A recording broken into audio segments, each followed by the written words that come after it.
Uh-uh. Dang it. Hey y'all. It is 6 in the morning. 6 in the morning.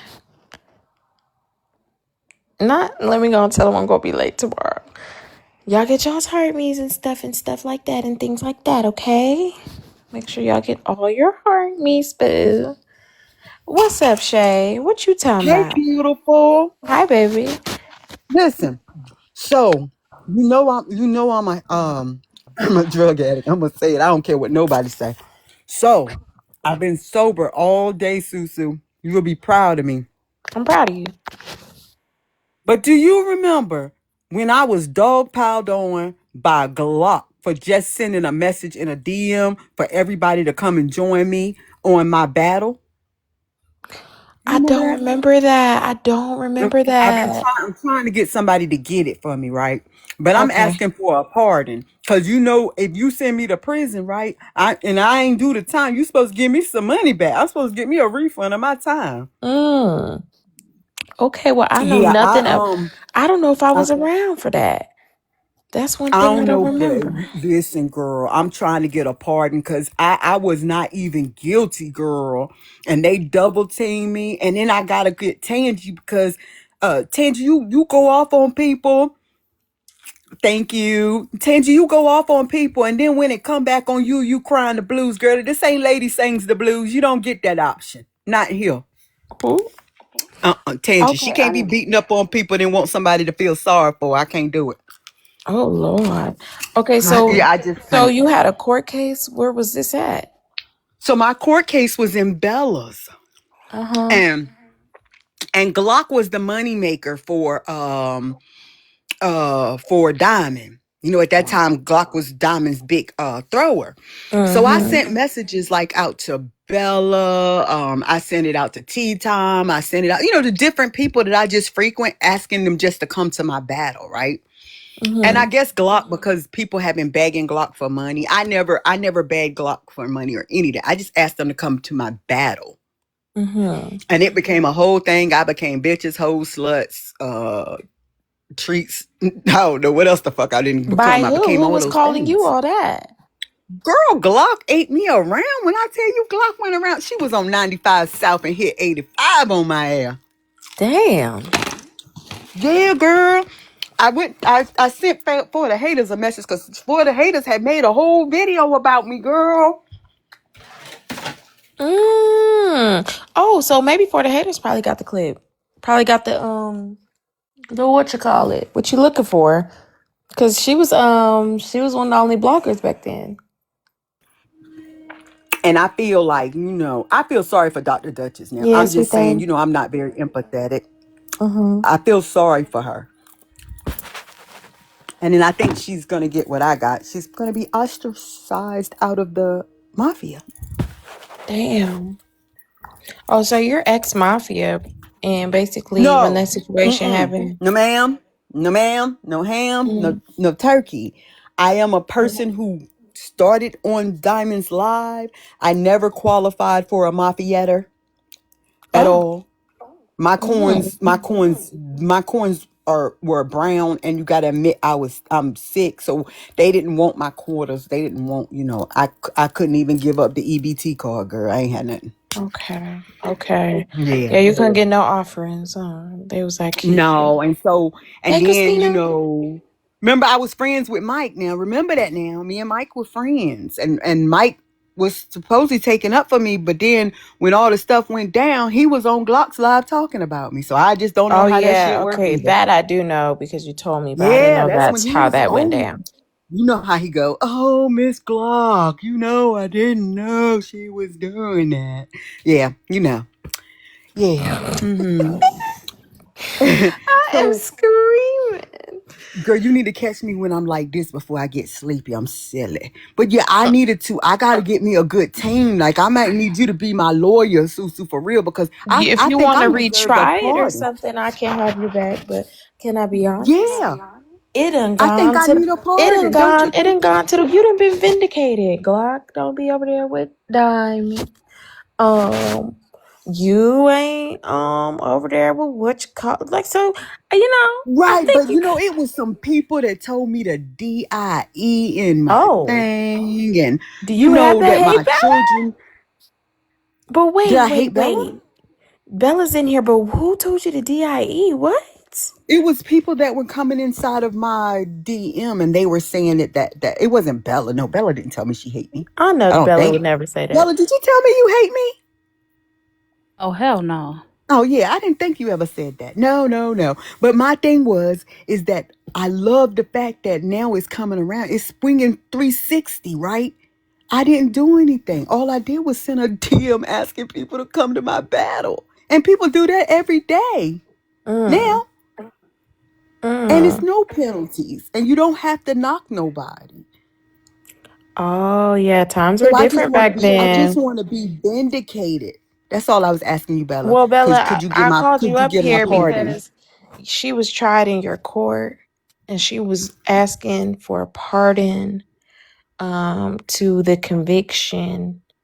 I am y'all know Maz put my CA in the comments, but I didn't know nothing about this case or anything like that. But apparently Glock and her got into it because she was in Glock's DMs asking for her to support her in a battle, and that all went to But shit. I was also, I was in Bella, I was in your chat too, won't I, babe? Yeah. Yeah. I didn't even know who Glock was until this case was brought to court. And wasn't it like the same thing that's going on with Dr. Duchess? It was just happened to be somebody that was a money thing, and all of a sudden it gets blown out of proportion. Just isn't it like the same thing? Ooh. If you, well, it depends on who you're referring to, because yeah, it But just depends on. I don't know if she's been ostracized yet. I don't know if Dr. I keep wanting to call her Dr. Diagnosis. That's what I want to call her. Oh, I don't know if she has been ostracized yet. No, I don't girl, think so. Well, by the no, other they members, definitely yeah. told her she was wrong. They gave their Hmm. opinion on some things that was going on, but yeah, she made it clear it's fuck everybody opinion. She gonna do what she wanna do. Yeah, I like it. Hmm. She said, "Fuck yeah." Hey, Miss Lady I like Cheese. it. Okay, so look, I'm gonna do my research, and if it's, I'll tell you if it's worth even retrying. Okay. Yeah, I just want Because a right, I pardon think you because I you think might have that been would be vindicated. I good for think this Judge might be Bella. your pardon. So you might be vindicated right here, right now. You get what I'm saying? Because you Shit, connecting the I ain't dots. gonna lie. Listen, I'm gonna tell you right now. I think it's gonna be a bad idea, only Yeah. because you took Glock to court, and it appeared that you took her to court because you didn't like the way she responded to you asking for help. And same thing. Right, Well, I'm just saying. right. When Dr. Duchess said that she didn't have a rapport with other people, but they was asking for help, your situation is quite similar. She But felt it the same wasn't way. no, because they were asking Dr. Duchess for money. I asked all of y'all to come to my page and help me with the battle. I So think it that wasn't. she I said the don't same thing think as it. well. She said that same thing too. Who? Dr. Duchess, she said the same thing. People would share her lives to come help with their battle. She said that. But she's doing that different battle stuff. I don't know nothing about those box battle stuff. I don't know about what that stuff means. So that's above my scope of support. Okay, but yeah, she said three things. She said they would send her messages for a I box understand. battle. They would send her messages to battle, and they would send her messages just to ask for money. So is a box battle the same thing when I was just battling? Because I wasn't No, battling. it's not the same thing. So Okay, box okay. battles, like right now, Susu, she's live. She can have a full panel where it's like 8 people, and we celebrate in zodiacs. Whatever zodiac sign get the most coins, that's one thing. That's a box battle. Mm-hmm. But then if you are legit where you have to press that button and then they have to battle, that's a legit battle where you know. So Mm-hmm. she said those two things was happening, and the third thing that was happening, people was legit just flat out asking her, "Hey, I'm going through hard times. I need some help." So she literally said people was asking her for help 3 different ways. And in your instance, you fall into that same category with Glock. Right. But I didn't specifically just do Glock. You understand what I'm saying? Like, it And the wasn't. same thing, okay, but I'm so glad we're having this conversation. But here's the thing. Someone else who needed help, and I only want to say her name, but she reached out to multiple people and she still got called out for it. So I'm telling you, if you really want to bring this case back, just look at the whole scope of it and understand you might be putting yourself right back where you started. Think so, Bella? Hey, maybe Susu might have a different lens, but from what happened that day, the way that Glock, again, none of us over here even knew who Glock was until you introduced us to her. And the way she got introduced was, it just came off like, okay, I asked for some help. She ain't want to fuck with it. And I ain't like her approach for not wanting to help me. You felt like she was disrespectful to you. She could have handled you differently. I gotta remember make how it sure. went. You want to know I my gotta make opinion? sure. I'm sorry. My babies are Is that waking what up I all at the thought? same time. Here's Sorry. my opinion. I think you should let it lay, because it's 2026. Let it lay. It is 2026. Let it lay. Okay? That's my opinion. I really do. And if you feel like you need a kiki because, you know, you got vindicated or you see something you're like, because I remember when it was me, then just do that one thing, you know? But a whole court case, girl, I know you be tired because I'm tired already. We Oh ain't no, got I ain't time to want to go do back nothing and look right for now. clips from 2024, all them things and all that and all that. No, just let it lay, boo. Just let it lay. I'm gonna listen to that. See, now Bella, can't you tell I'm different? You see how calm I am and I listen? It's a whole nother It's person in it. appreciated. Girl, it's a whole nother. I think I got rid of the other half a person. We love to see it. No, I was like, let me get my pardon. I'm going to Bella. Bella, give me a pardon. You always welcome back. You do know Oh, I that. know. I can come over there. I just don't be. I'm trying to, work on my mental health. You know, I don't want to get involved with something. I'm gonna start feeling stuff, and I've been feeling good, so that's the way I gotta stay. Yes, protect your By you peace, being girl. the That's window, so my I just need to advice know. to you is to protect your peace, boo. So if you ain't in nothing, don't start nothing. You know what I'm saying? It's nice to be on the outside looking in, boo. Thank you, Felicia. Thank y'all for the gifts. I'm trying. So I'm trying. You just pray for my spirit, girl. I'm trying. I will. I got you. I'm gonna pray for you. You've been doing really good. I want to say I'm proud of you. You've been I doing really appreciate well, and that. I wish you all of the health and all the good things for you. I Thank you, appreciate that. Felicia. You're gonna be all right. If Bella, you just want me to come creep in the court, I'll come creep in the court.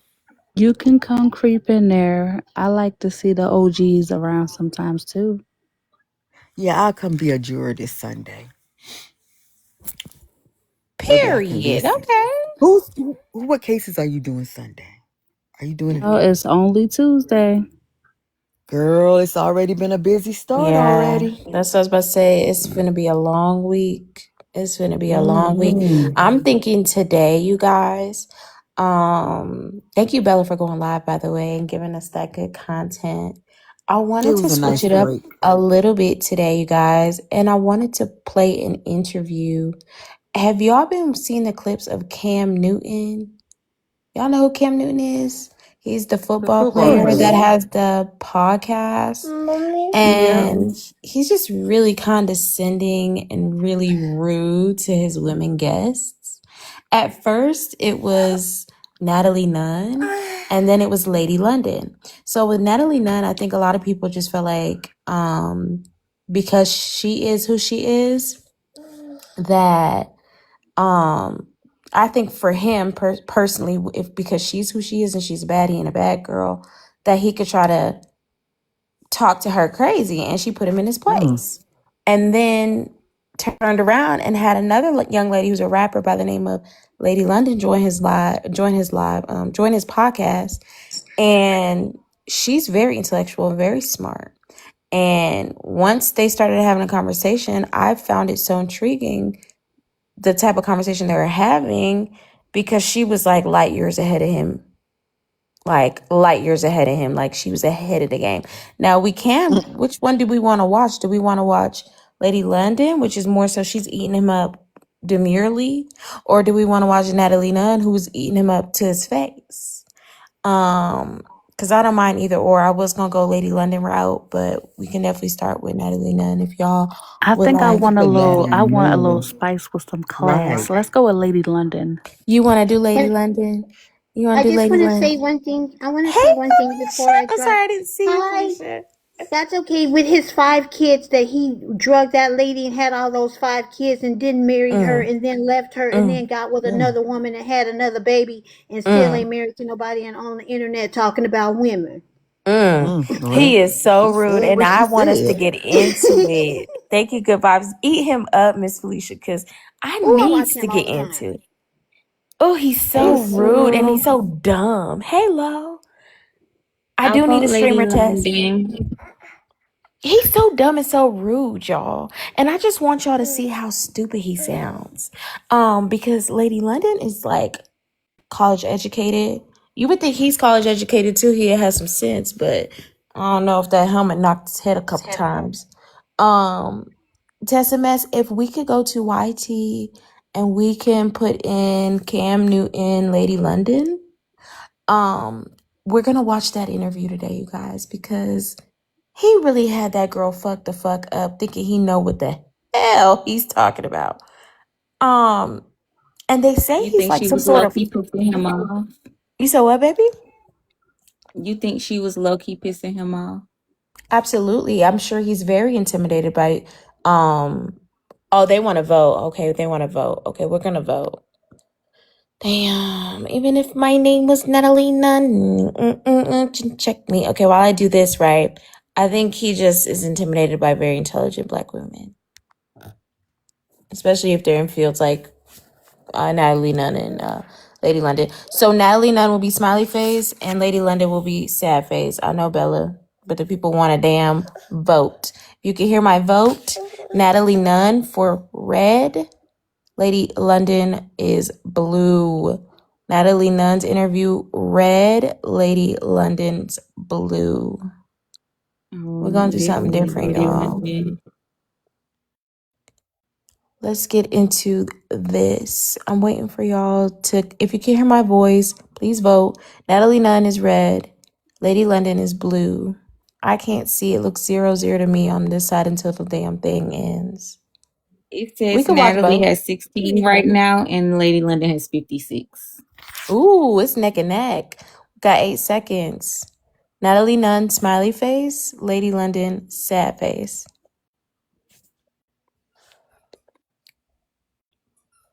Is it true that Natalie Nunn has a degree in psychology? Yes, she does, from USC. Oh, it's not neck and neck?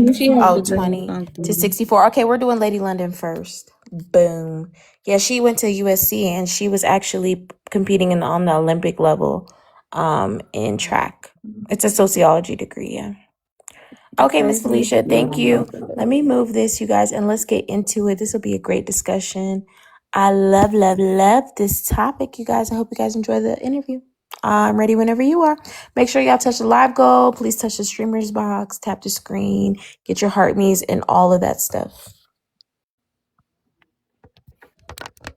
Time not seen or in the shadows of things.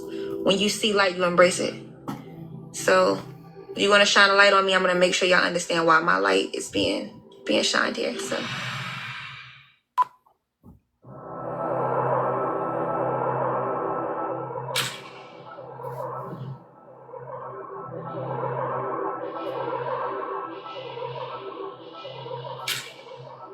I'm already irritated. He done got on my nerves already with all that editing. Damn, it just came on. The bitch pissed me off already. Hey, y'all. Yo, what's good? What's poppin'? poppin'? What's good? What's poppin'? I said, what's good? What's poppin'? What's good? What's poppin'? Okay. I said, well, He's so corny. I can't stand it. the energy is immaculate, as you would expect. Here with another episode of Funky Friday, ladies and gentlemen, and I promise, I really do promise to get good content for the masses, but most of all, I promise to always keep it funky. Now, I'm excited because I wouldn't even say very few times, but like there's in this climate that we're in, to really appreciate the creativity, to be able to appreciate the wordsmith, to be able to appreciate nouns, verbs, similes, metaphors, and all forms of satire. SAT word, look it up. Ha! Yes, but I said all that to say Oh the my individual God. may have heard of her through music, but she's a very educated woman, might I add. This person is a rapper, a Howard University alum. Should I say HU? You know, like my brother went there, so therefore I should have the right to kind of say that. Sister-in-law, just a little. Okay, keep it going. And star of her own upcoming docuseries, I present to some and introduce to others, Lady London. How are you? How you doing? How you doing? For real, how you doing? Real question. I'm good. Okay. I'm good. Okay. You still got your gloves off? Yeah, I took them off. You took them from me earlier.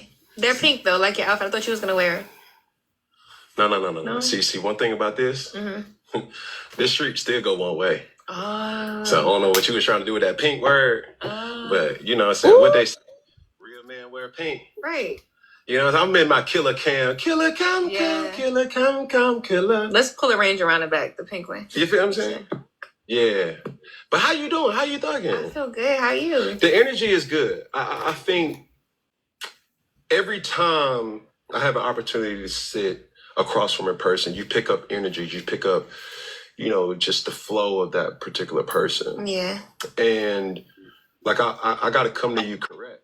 You know what I'm saying? Because I feel like, watch how you talk to me, watch how you handle me. You know what I'm saying? Just is what I've observed. But before we get into all that, let's talk about your docuseries that you have with Tubi. I have a docuseries coming out on October 10th. Okay. It's a 3-part series all at once. You'll get it on Tubi. You can sign up for free. About 45 minutes to an hour each episode. And it'll really like just unpack my journey making my first album, which comes out next year. So. Now, just so people know, you do have projects on what they call the musical platforms, DSPs. but they are not albums, they're projects. Right. Yeah, I have a mixtape out called Lady Like the Boss Tape, available on like SoundCloud and YouTube, and then on DSPs I have an EP, extended EP called Soul. So yeah. So there's so much that I want to kind of talk about, but this is the thing. When we were talking very briefly off camera, the thing that makes you different is you're very educated. And I don't think that's highlighted enough. Very, attractive. And I'm saying this with all due respect. Right. And understanding that this is not the norm when it should be. And what I mean by that is when you hear female rappers or woman rappers, you're selling the stereotypical type things. But for you being in this lane, how have you been able to stay true to everything that you represent? I think it isn't difficult for me. I don't have a mistake of identity. I think I came into this game knowing exactly who I was and who I wasn't willing to be in order to reach certain thresholds. So I think it's coming around. We're experiencing a certain dynamic right now in music. 1 second, Tessimus. So I'm 1 second, okay. steadfast in what I'm doing. You guys, we're locked in. Hey, Shade, welcome up, baby. We're locked in. We're watching this interview. I don't want to do too many mob breaks and stuff. We're pushing populars, we're pushing the live goal, and we're tapping the screen. Y'all, while we're watching this, let's try to just do that. So I don't have to stop this too much. Sounds good? All right. Go ahead, Tess. For that. Hey, baby. I'm right where I need to be when opportunity Has strikes. it been harder than expected? Yeah, very difficult. What's the stigma that you have to fight through? I think people just don't want to think. Gen Z is a very simple-minded consumer group. So, you know, we come from the people that can listen to 4-minute, 5-minute songs and ingest them. And then now songs are like 1 minute and 58 seconds. The attention spans aren't even there anymore. So I think the hardest thing is trying to get into the new generation and like penetrate their cerebrals and get them to kind of think bigger. Do you feel like your skill is overlooked or not even mentioned? I think it's overlooked by the mainstream consumers for sure. But I think it's mentioned. It's mentioned amongst like niche groups. But I think it could be bigger. Yeah. Yeah. There have been very impactful figures in this culture and in music that have voiced and said that you are the most slept on. Yeah. Right? How and what needs to be needed for you to get the respect that you deserve? Resource. Comes down to nothing but that. Wow. I don't think work ethic can rival money being put behind it and machines actually working at the same time. So if I had a machine working in tandem with me to make sure that I got maximum exposure, I think I would be exactly where my counterparts are, exactly where my peers are, maybe even further. Now, when you mean resources, for the person who hears that, right? The first thing that jumps out is obviously money. But me knowing what I know, it's not just money, it's the support. But with that comes a little give and take. How important for you is the creative process? How important is you to stick to your guns of who you want to be and how you want to be seen? And how has that been for you up until this point? I can maintain my creative integrity and my creative control if people just was willing to take a gamble on the unknown. Because the thing that's happening now is they're recreating the same artist over and over again because they see that it worked before. So if they are willing to take... Can you give an example? I won't give... He's being messy. But I can say like... Pause right there. How can I put this? Just say person A is... This nigga is messy as fuck talking about, can you give an example? So you want her to put a name on an artist that she believes like they put money behind and kind of created this image for? You're being messy. You could tell she's not that type of person. That's not the type of career she's trying to have. But I feel like you're an agent of chaos in this fucking entertainment industry. I don't know who the fuck decided to give you a damn show with your fat hat. Go ahead. Stupid cat in a hat. How can I put this? You don't have to mention names, obviously, but that was a word that you just said. Yeah. So basically, let's say somebody is on TikTok, right? Let's just say person A is on TikTok and they make a song that is about tacos. And they're like, okay, that shit went viral. For some reason, it's all over the place. Nobody can stop singing this song, whatever. The next label that comes in is looking for somebody who's making a song about tacos because they saw the tacos work that one time. Yeah. They're not willing to listen to a song about Greek salad because it just don't work. You know, like instead of taking a gamble on maybe we're not even talking about food no more. Maybe we're talking about something else. Maybe that artist will go maybe just as big. They just aren't willing to. So for the people who are not hip to this young lady right here, like obviously preparing for this show, I had to look and I had to, kind of see what people see in you from the, what you call it, the Lady Lundays to going on other platforms and freestyling. It really made me question like, yo, are these really freestyles or are these really songs? Because so much, it's like I can close my eyes and there's not a lot of people that can do that, right? Like you can close your eyes and you can see a picture being painted by the words that are being said. And that's what I appreciate. In this climate, as you said, with Gen Z, some millennials too, we have this swipe up brain. It's like, okay, you got 5 seconds, if that, to get to your point and to make an impact. While you're creating and knowing that, has that altered how you create music? And have you even thought about creating a viral song on your upcoming project. Florida, you can finally play real money games on your phone. Powered Oh, by he getting on Path. my motherfucking nerves because why would you make it seem like when she said she's doing a freestyle, she wasn't doing a freestyle? And would you ask any of the male artists that? Like, would you ask why is it so believable that Jay-Z can freestyle but Lady London can't? Please don't piss me off, dude, with the fat hat. Not in my upcoming project, but in the past, I've tried to like cater to a certain algorithm, but every time I've fallen short. But I find that the things, and I've been viral over 50 times, which is a beautiful thing for me. Subtle flex. But calm. Yeah. But the beauty in it is that I never tried. In any of those times that it went viral was my most organic, most just being me moments. And I just don't know how to translate that into commercial success. So that's been my, I guess, give and take there. Yeah. Now, for the people who may not know you and they see this and they hear you have a 3-part Tubi series that's coming out, what is multiple things, but what one did you want to showcase in this piece? What should the fans look forward to who have already been fans? And how can you create a newness in the community that you want to kind of pander to? I think for those who know me, it'll just be an introspective look into my actual day-to-day life, which I don't share much of. So it'd be cool to kind of like feel like you're in the house with me as I'm getting ready for this event or that event, or the nuances that go into making an album and how difficult and complex it may be. For those who don't know me, I think it'll be cool to kind of see my journey and like what I'm actually experiencing in real time. And then some people will not be interested at all. I mean, I've watched the documentary so many times, I don't want to see it anymore. So, I mean, I don't know how people would Right. take it. The community she wants to pander to. Are you sensitive?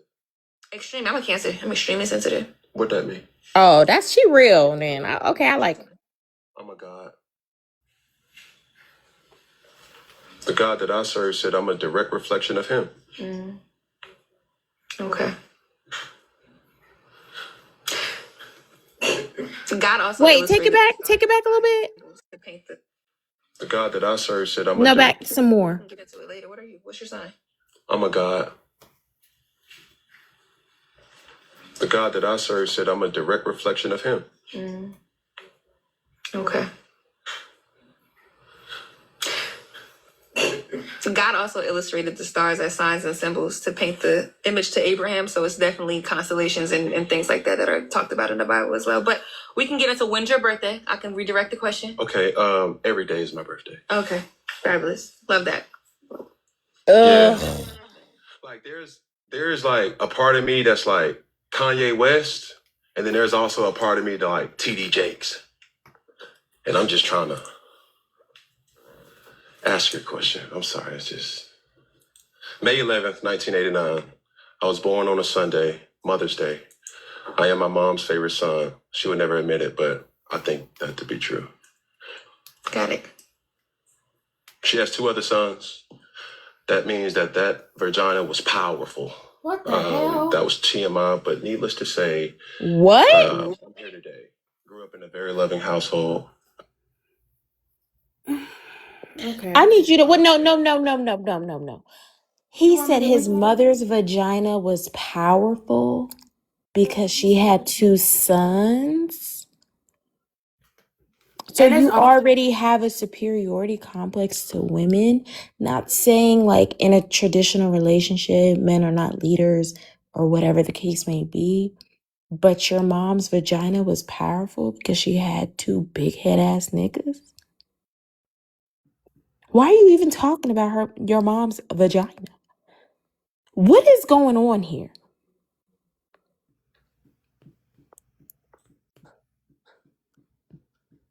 Do y'all have anything you want to say? What you say, love? He lied about his birthday. He lied about his birthday? Clearly he's. So he's trolling her after asking her to be his guest on his shit. He's trolling her. Exactly.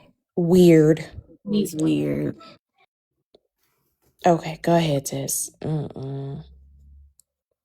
He ain't in the backdrop, but we watching this fool. May the 11th. Yeah, it's May the 11th. So he didn't lie then. He said May the 11th on here. Oh, I 1989. thought he said August. Okay. No, he said May 11, 1989. That was TMI, but needless to say, I'm here today. Grew up in a very loving household. That words and that expression that I use will have gotten me slapped because I grew up in the church. So yeah, that. Let's talk more about you and that. Let's like you. You being a Cancer, what does that have to do with? We have characteristics of being, I think, one in any zodiac description, I think it governs your temperament, not so much other characteristics of you. So the reason why I say I'm a Cancer and I'm sensitive is because it's associated with emotional or having an emotional capacity that's like overbearing, but I think I'm more sensitive than emotional. What are the days and the dates for the Cancer? June 22nd to July 21st. I got 2 kids that are Cancers then. Clock it. You don't even. Oh, God. Nice kids. So for sure. Heavily emotional. But they my dogs though. Sure, they're just misunderstood. No. Let's say that. How have you used that as a superpower for you though? I think it comes with a give and take. There's definitely like a keenness to it, to my sensitivity that's overly observant, that can see character for what it is at first sight, and it works out. That's what you can do. Absolutely. Great. So what does your intuition say about me on first sight? That's for me to disclose afterwards. But I'm still learning. So Say that you're still processing. absolutely. System processing. For sure. That's cool. Would you Yes. say that? July 11th. Shout out to the Cancers. Yes. Why and where did it die? I think it died with the requirement to actually know how to rap in order to make records. I think we used to have an appreciation for lyricism. And I think that's the core of freestyling as it is. And to be clear, I think people also misdefine what freestyling is. Because people are like, oh man, that wasn't a freestyle, that was a written. The thing about it is freestyling was never meant to be off the top of the head. Freestyle means that you can talk about as many topics as you want under a blanket. It doesn't mean it wasn't pre-written or whatever. It just means that it accompanies an entire broad spectrum of topics. So that's what freestyling is, whereas songs are more tailored to a specific topic, right? So just because you're on a 247-day streak doesn't truly Okay, y'all. How are we feeling up here? I'm getting so annoyed and I'm getting so irritated. Is everybody okay? Anyone have anything they want to say before we get back into it? I'm liking her a lot more. I didn't know that I liked her so much until this interview. Yes, she is very demure, boo. And she's literally eating him up with just the bare minimum.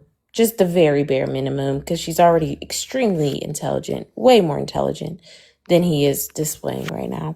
I don't know what kind of weird shit he's on, talking about his mama coochie and all that, but I don't like it. I don't like it one bit.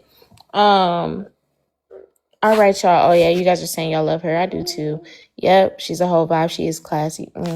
Just real quick, I'm glad you're... Hey, Lo. Hey, baby. Hey, Shady. Hey, Bella. I can't see the other name of her. Hey. I was just gonna say really quick, I'm so glad that you're covering this topic Yes. or this interview, because oh my god, he get on my fucking nerves. Me and get on my nerves in general. But anyway, Please still aggravating. Lady London is the shit. I'm glad you guys are liking her. But she did chew him the fuck up intellectually. But what Pretty Crash I was saying in the comments about his birthday, not that he necessarily lied about his birthday, but when he said he was born on a Sunday was a lie. When he was like, I was born on a Sunday, and tried to like drag that whole thing. But he is full of shit. And if you watch his interviews with women, he is everything that you think he is in this moment. Oh yeah, I'm gonna watch Natalie Nuns after this. We're gonna do Demir. We're gonna get into that one because that's one I did watch and it's very good to me. Absolutely. Okay, so I haven't watched the Natalie Nunn one, but it was another one with a doctor. It was a woman, I can't remember her name, but she the therapist that he was talking to. That one was good too. But yes, I'm here. I'm in the comments. Thank you, boo. Thank y'all for the gifts. Thank you, JT. So he said, being that it may, you have an eclectic, what do you say? An eclectic, you're an eclectic thinker. Nigga, what the fuck are you talking about? Please press play. It's a joke. Thank y'all so much for the gifts. With your richness of expression, do you hold that contempt to people you listen to? No, I don't. Not everybody's strong point is that, but there are people that is. So some inspirations that you asked for me, I love dating all the way back to Slick Rick. His ability to paint vivid imagery with his storytelling was way ahead of his time. So I would say Slick Rick, Big Daddy Kane, and his just smoothness and his ability to connect in a relatable level. He was arguably like the Drake of his time and able to, in the connectivity way. Jay-Z, Big L, Jadakiss, Lauryn Hill, Aaliyah, Quincy Jones, Whitney Houston, Michael Jackson, Janet Jackson. Yeah. True savants of their craft. People who actually took the time to. But as you're listing those lists and those people, Yeah. that was 2 generations ago. Mm-hmm. The oldest person is Jay-Z. You said Lauryn Hill, you said Janet Jackson, you said Michael Jackson, you said Quincy Jones, you said Slick The oldest Rick. person is not Jay-Z. What about, or is that a message in its own right? Well, I think you asked for my inspirations. I'm inspired by the people that came before me, not the people that sit beside me. But if you were really listening to the question, I said, who do you enjoy listening to today? I think you said who was I a fan of, but I don't know. I could have Pause. missed Can we go and look and see what the question was? My intention, generations ago. Mm-hmm. Like the Drake of his time. You even breaking down freestyle, I was like, oh, right? Who are you fans of? Like, you even breaking down So the freestyle. question was, who are you fans of? Fool. I just thought it was like, yo, no pad, no pencils, just go. Nah. But with your richness of expression, do you hold that contempt to people you listen to? No, I don't. Not everybody's strong point is that, but there are people that is. So some inspirations that you asked for me, I love dating all the way back to Slick Rick. His ability to paint vivid imagery with his storytelling was way ahead of his time. So I would say Slick Rick, Big Daddy Kane, and his just smoothness and his ability to connect in a relatable level. He was arguably like the Drake of his time and able to, in the connectivity way. Jay-Z, Big L, Jadakiss, Lauryn Hill, Aaliyah, Quincy Jones, Whitney Houston, Michael Jackson, Janet Jackson. Yeah. True savants of their craft. People who actually took the time to. But as you're listing those lists and those people, Yeah. that was 2 generations ago. Mm-hmm. The oldest person is Jay-Z. You said Lauryn Hill, you said Janet Jackson, you said Michael Jackson, you said Quincy Jones, you said Slick Rick. What about, or is that a message in its own right? Well, I think you asked for my inspirations. I'm inspired by the people that came before me, not the people that sit beside me. But if you were really listening to the question, I said, who do you enjoy listening to today? I think you said who was I a fan of, but I don't know. I could have misunderstood. You probably was right. Okay. My intentions was trying to. It's okay. I saw the bait, but yeah. Bait? Yeah, it's what you put at the end of a fishing rod to grab fish and reel them in. Can you use it in the sentence? Yeah, you just tried to bait me into giving you the answer to a question you didn't ask. Say what? I like the pink, Cam. I think it's doing it. Like, it works for me. You think so? Yeah, I'm glad you chose that. Pink is like my 3rd favorite color, so that works. I don't know whether to appreciate that as a compliment or something like, just like, get out of here. No, I don't do those. Okay, let me tell you what I don't do. I don't do 3rd. Oh, that's unfortunate. What's number 2? Red. What's number 1? Fluorescent beige, which is the inside of your collar. So maybe you're first after all. Fluorescent beige. I haven't been to the grocery store in months because this delivers. Baby, she ate his ass the fuck up real smooth. Why did you say Jay-Z was the oldest person? He's a dumbass. He don't even know. He kept saying the wrong words. Just contempt, eclectic, all kinds of stupid shit. He's just doing a bunch of word salad. He's not a very smart guy, so he's intimidated when a young lady is smarter than him. And she said, "You try to bait me." What's that? You know? The thing where you put at the end of the fish hook? Like, bitch, yeah, you tried it. He tried to frick her. Bitch, and she can't be frickered. Go ahead, Tess. Anybody else have anything they want to say before we move on? Do you think this is like his version of flirting? Oddly enough, yes. Because look how he leans into her, especially when she mentioned like her first favorite color. Like his body language kind of shifted a bit. But that's just my opinion. No, Yeah, that you I hate can see that. And she looks like his baby mama. and wasn't Men afraid. like him love and hate women like her. He hates how intelligent she is, but he loves it at the same time. The only reason he hates it is because she way beyond his speed. He can't keep up with her. Facts, love. And she I looks like at him that. like the biggest ick, and he's so turned on by her. And that's the problem with society today, because men don't get the clues. Exactly. Gorgeous Soul says she challenges him, so he's intrigued. That's all it is. And it could also be the fact that she told him no. Like, there's theories out there that when you tell a man no, they take it as a yes because it excites them. It's like, you know, they are the predator and you become the prey type of situation. Yeah, men don't know boundaries. Freestyling. Just using your words in a rhythmic way.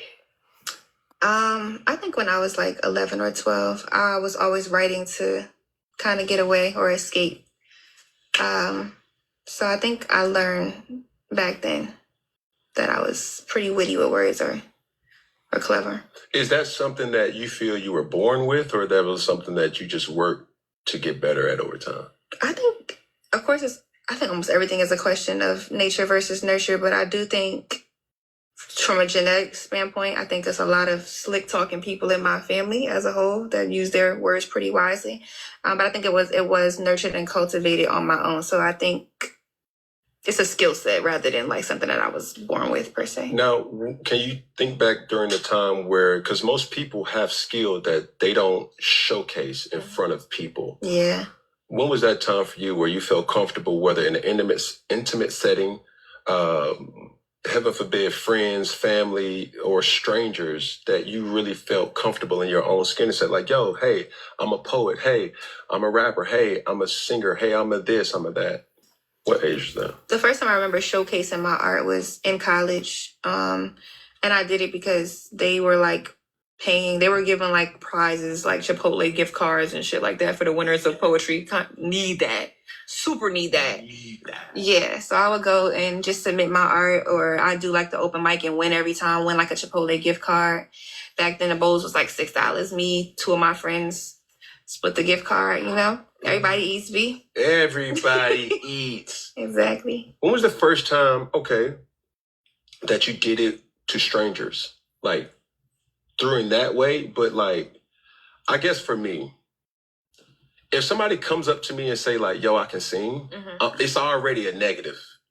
I don't know why. And that's just, like, even if it's a dude, it's not a gender thing. It's like, yo, if somebody comes up to me and say like, yo, I can sing. Yeah. And you get to singing, you already start in a negative state. So you will have to like, yo, dang, he can really, like, she can really sing. And then you start talking about like, hey, I can rap. So you're saying when people say to you that they can do it and then start to do it, or it could go two ways, right? So somebody hype somebody up, like, yo, y'all, this London, like, she can rap. Yeah.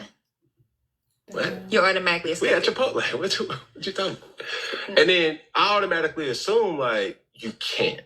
And that's just a honesty for me. Was there ever a time where you performed with like, no, I can really do it?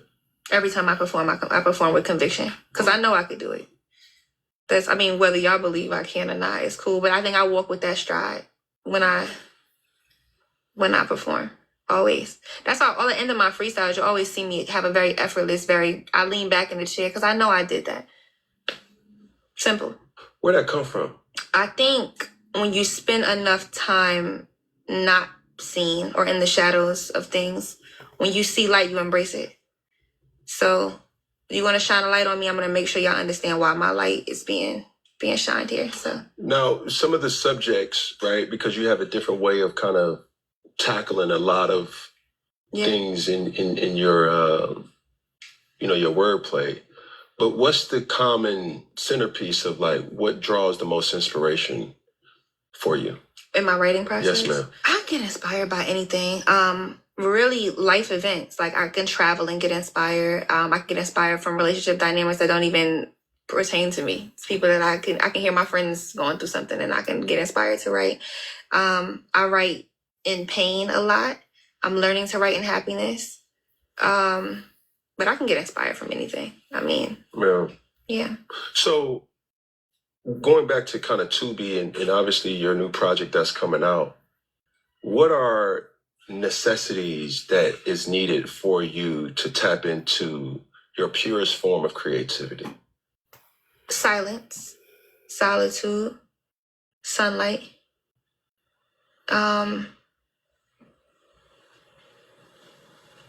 And enough time to actually get off what I'm thinking. My life is a clusterfuck of scheduling. It's like, I gotta be here, I gotta go here, I gotta do this, I gotta do this. I'm always like in a state of like problem solving or troubleshooting something. Like if I can just not have anything on my plate, that's the best time for me to create. When I don't have nothing upcoming, nothing pressing, no fires to put out, that's when I can do what I need to do. Now, when you said solitude, does solitude to you mean alienation, or do you give the green light for people to be around you and you block that out? The purest form of my creativity comes in pure isolation. Mm. Yeah. Is that moments? Is that days? Is that times? It varies. I think the best is when it's at least a couple days where I can really sit in something and then be able to share with the people that I trust their judgment the best. But in creating it, I like to be by myself for a while. Do you hear the song first, or the melody first, or the words? I hear the beat first. The beat speaks to me first. Is it the sound or the tempo? It's usually it's a little bit of both, because the tempo tells me how to say it. The sound tells me what to say. The melody tells me what to say. That makes sense? Makes a lot of sense. Yeah. I remember a person who was around me would always ask these vivid questions, especially to people who were bilingual, right? And even for creatives, it kind of goes the same way, but he would always ask for a person that was bilingual, what language do you dream in? You know what I'm saying? Like, you don't even think about that. Yeah. So when I'm asking that question, it's like, yo, how do you create? Do you listen to the beat first, the sound first, or the melody? Like, those things is like, well, it's not the same What is he thing. even talking about? People just throw it all together. And that's what kind of prompted that. Yeah. So, you've obviously been a person to, I'm not trying to curse. So all good. Read those here. Put that on. And I'm sorry to make it awkward because I'm working on myself. Pop your shit. Pop it. Like we're like, fashion for a lot of people means a lot of different things for ladies. Hey, Yana. What does fashion mean to you, and what does it do for you? I think it means embracing who you are at that moment. Because I think a lot of people try to box themselves in with fashion, where it's like, this is my aesthetic overall. And like, I think aesthetics change with eras of who you are. I want to always insist that people have unlimited times to reinvent, to rebrand, to redirect themselves. So whatever era I'm in is what my fashion will reflect. So for me personally, right now, I'm in an era where I feel like I want to look like I just got snatched right out of a 90s video. I always want to have ethereal, undeniable beauty that kind of like is stripped. Like, take all the theatrics away. I feel like you look really like cute. Like, you look really put together. I always want to look clean and like I smell good from camera. That's what I want to give always. What about you? I want to know what inspires your fashion. For real. Today or just in general? Great question. Today and in general. Let's start with today. Okay. That's a warning. I can't prompt your questions. You said you just took, when I asked the question, you're like, you know what? Boom. Yeah, both of that. So that, I'm going to do it this first time, but. What do you mean by you can't prompt my question? So, you just asked your question and I just said, are you talking about today or just in general? And then you just kind of echoed like, no, today and in general. Yeah. That can't happen. Okay. But it will. Okay. Trying to figure out the parameters. Look, I'm not serious. I'm joking with you. Okay, perfect. So perfect. All right. Today, I think what prompts my fashion decisions is I hate when I see two people wearing the same pieces. Okay. Whether the same shoes, whether the same shirt, whether the same hat, whether the same glasses. Mm-hmm. I never was a fan of following trends. Mm-hmm. I was the guy that was setting his own trail. Like, if everybody rocking J's, man, I'm rocking Forces. Okay, everybody rocking Forces, I'm gonna rock the Reebok Soldiers. If everybody rocking the Reebok Soldiers, I'm gonna go with the New Balances or the Sauconys or the Chuck Taylors. Or just the hard bottoms. I'm in this phase. Now, I said it today on my Snapchat. It's like, yo, I'm in a hard shoe era for me. Mm-hmm. You know what I'm saying? Now, whether they're loafers, whether they're something, because I'm a businessman and I do not play about my empire. Mm-hmm. I really don't. And if it comes in question where a person, place, or thing, that's a noun, challenges that, then I got to Control-Alt-Delete myself. Got it. From that situation. I'm really giving you so much wordplay here. Like, I don't know. Hopefully the person can appreciate that. But today, yeah, I think fashion to me too is a way of self-expression. Okay. And you know how you got friends or you got people that consider themselves like fashionistas or like be like, yo, but you only got one look. Yeah. Like you only a fashion person because you got labels on. Yeah. Okay, you only a fashion person because you got urban wear. Okay, you're a fashion person because you just always look good in a suit. And even though that may be cool, with me, if I want to rock a suit, I'm going to rock it down. Like 3-piece. Mm. You know what I'm saying? Watch chain, right. Lapel pin, pocket square. Right. Leathers matching. Everything. Right. You know what I'm saying? Okay. If I want to go urban, I can do that. If I want to go preppy, I've shown that. If I want to wear jerseys, I can do that too. I just want people to not be able to like, man, he don't. No, that's not me. Well, how would you describe your style in one word? That's an adjective. Can I use a word that I've already used? Sure, of course. Eclectic. Say it again. Eclectic. It's eclectic. Oh my God. Pause for me right there. There's no N in it. No. This nigga, I knew I heard him say eclectic. You see, I knew I heard him say eclectic the first time. Then he turned around and said eclectic with so much conviction. You fool with a fat hat. Go ahead, Tess. My word. Oh, let's unpack this. Okay, got it. Sure word. Eclectic. Spell it for me. N-C-L-E-C-T-A. Okay. Eclectic. Eclectic. Do you want to know what the N stand for? Niggatry. Am I right? Okay. Respectful. You see where I was going? What the hell? Okay. Great. Yeah. I know there's a new word. We got to hit up Webster. No, we ain't got to hit up nobody. Oxford? Nobody? Why would we do that? Do they relate to us? I'm pretty big on words. It's kind of how I make my money, but I don't know. Yeah, that's cool, but you just use... Ooh, she just ate that up. Thanksgiving morals that I have. Oh, okay. Got it. All right. Okay. I'm picking up what you put there. Please, because I'm crushing it right now. Are you? Webster and Oxford, like, they don't eat what I eat in Thanksgiving. Got That it. smell ain't the same. They may be around cousins and aunties, but they feeling. Let me show you something that makes me furious every time Okay, somebody want to say anything before I scream? He said, I'm eating it right now. She said, are you? And that right there, he should have been so embarrassed. He embarrassed himself. He knows he's embarrassed, by the way. And then on top of that, it was the way he spelled it. Can we go back and hear the spelling that he made?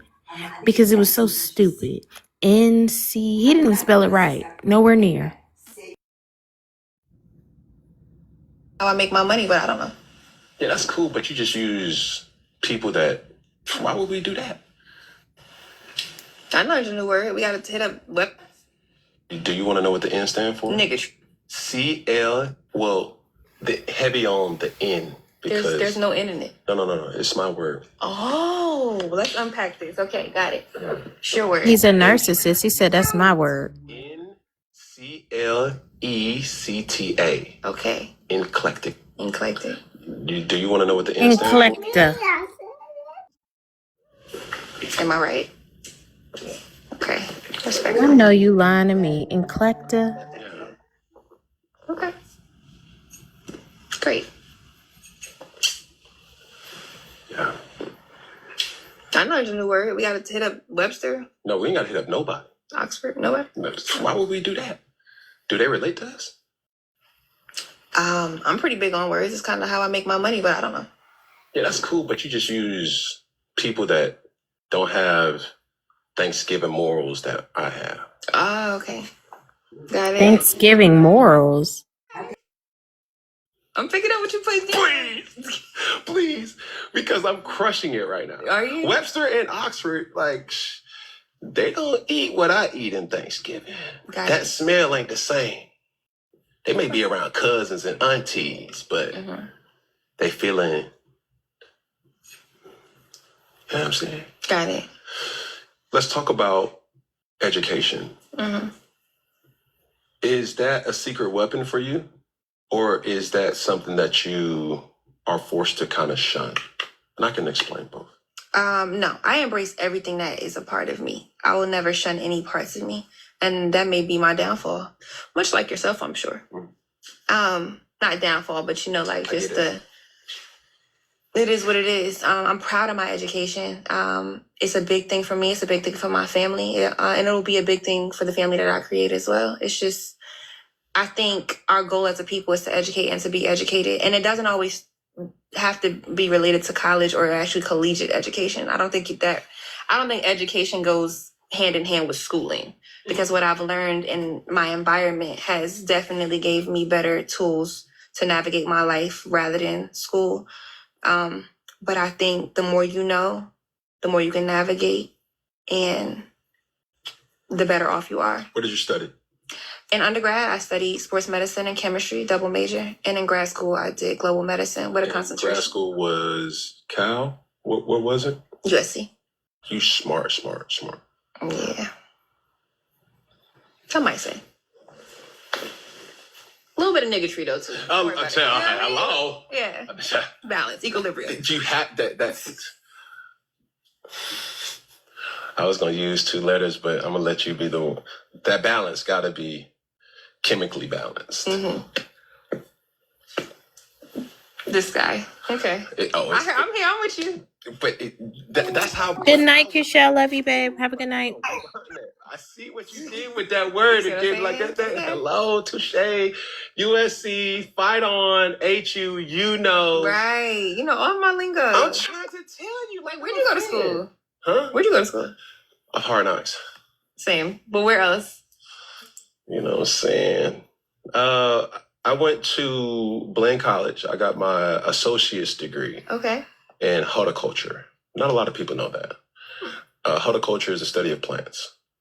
It's horticulture. Horticulture is not a thing. Look at a dude, be like, Rastafari, he smokes weed. I've never smoked weed a day in my life. I grew up with my father, and my father had a landscaping business that we were always around plants, Mind sod, you, I don't know if this is real or not. things like that. And I was interested to kind of like, first off, how can I graduate fast? And they gave me a list, and I was like, oh, horticulture, boom. So I got that. In order for us to have transferred from junior college, you would have needed to graduate. So I graduated with horticulture, went to Auburn University. Well, first I went to Florida, but didn't get no degree from there. Went to Blinn, got my degree, associate's degree. Now at Auburn, I went to the league first. And if it wasn't for my coach, Mike Shula, I would have never got my degree, because not that I was in denial or not that I was even needed a degree. He just put so much perspective on finish what you started. Mm-hmm. And I didn't have a lot of credits left. So therefore I had more money than everybody in my class still going to class. And I myself for going back because I now had a newfound respect for education. That experience was something that was extremely needed for my life, because I saw it doublefold, right? As a student athlete and just as a regular student, and how much time that I had on my hand to devote to learning. And I graduated with my sociology degree, and that's the study of people. So when people like see Funky Friday and they be like, why can't I be saying this or what be happening? I really be enjoying having conversations with people, because I don't judge. I just ask the question to better understand what makes you tick. While studying sociology, I took a couple psychology classes too, which was 1 second. This is a full grown fool, a fool, baby. Let me tell you something. You just told us your whole purpose of your show. You said you want to understand what makes them tick. So now I know that you have created a space, antagonistic space, that you bring these artists and these entertainers on to ask them questions that you know is going to irritate them, to then see how far you can go with them and how long they will remain professional about their shit. Whether you want to wait, you want a viral moment, you want somebody to clap back at you and lose their shit. And really, that's weird. That's weird. That's fucking weird. It's a psyops. I'm convinced. Go ahead.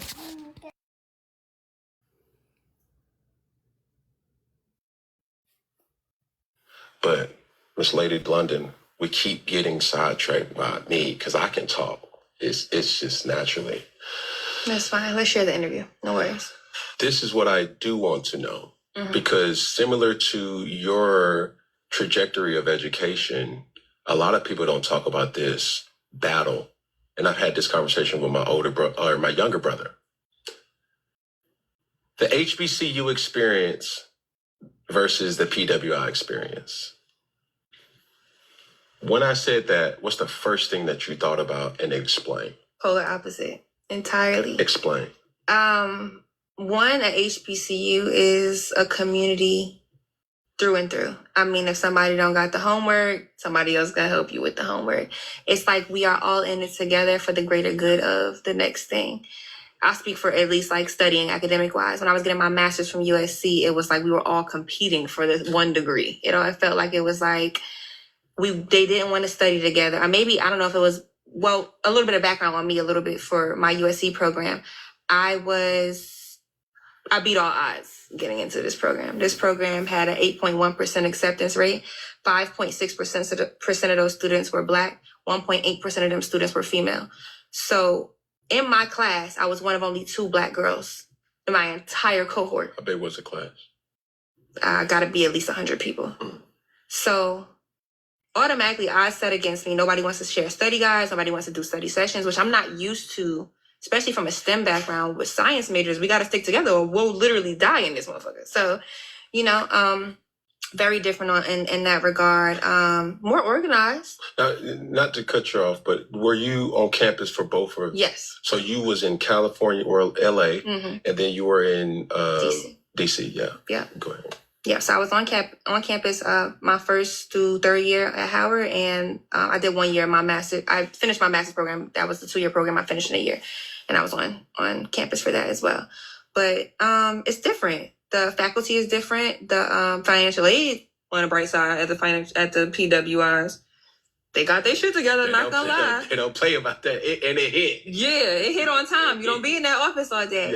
Yeah. But I love my HBCU, and I think it's integral for not only Black people, but for culture, for the greater good of the community, of communities in general, because it teaches you not to feel guilty about speaking out or organizing or taking issue with the conditions of African Americans in society. And as quiet as kept, 72% of America is white people, but we really need to learn how to navigate as Black people. And that's what HBCUs teach you, how to navigate the real world in real time, no matter the socioeconomic status or your racial background. That's dope. Yeah, I would do it all again. Okay, you only can choose one. Yeah. No. I'm about to ask you a list of questions. Okay, let's do it. You only can choose one, and this is my version of freestyle. You're laughing at your own jokes already. This is crazy. Does that make me like a narcissist? Okay. Oh, you don't want the real answer? Go ahead. It does? Keep going. That doesn't make you a narcissist, but... What makes me a narcissist? I didn't say you was a narcissist, see? But you said that, insinuating that it could be something else. Yes, assuming makes an ass out of you and me. Yeah, that was something that we learned as fourth graders. But... Right. What was the question? Are we doing rapid fire? Come on, let's do it. Yeah. Okay, you only could choose either PWI or HBCU. You ready? Right. You have one night and one party experience. HBCU. I thought I was waiting for the other shoe to drop. That's a definite. So, what? Yeah. Okay. Fashion on campus. HBCU. Football experience. What kind of football experience? Like actually a good game? PWI or HBCU? But like context-wise, actually a good game? Like a great team, or like what is it? The question has already been asked. Whatever you go for, you PWI. The game itself. That's what I'm thinking of. Because when I think of tailgate, I think of HBCUs, but... Homecoming. HBCUs. Did you pledge? I did not. Do you care to share if you were to pledge? Is there anything against pledging? No, nothing against it. I think sisterhood is beautiful, but I just didn't make it my priority while I was there. Relationships amongst faculty, like access to be able to like, hey, I need to meet with... PWI. Just educational experience. It would depend on the class. That's my answer. You can't tell me my rules. I can tell you the rules if I only gave you PWI or HBCU. I asked you your birthday earlier. You told me it was every day. So right now it's PWI and HBCU. That's the answer. Okay, but around all the other words that was given, I did tell you that it was May 11th, 1989. And you're your mother's favorite child.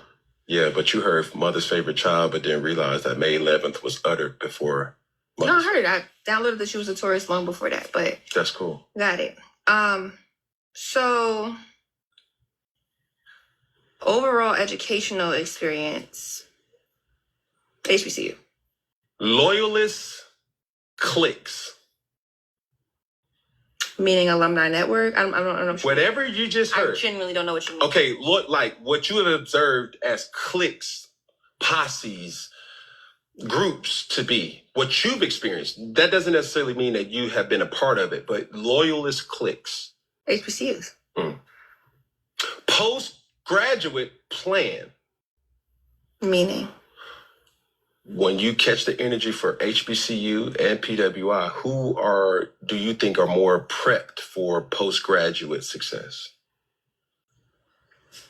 I think that can go both ways as well. And I'll explain if you... Please, like because I just gave you the only two answers that you could do. But no. I can do as much. You know, we live this life of freedom between the two of us. We do liberation shit.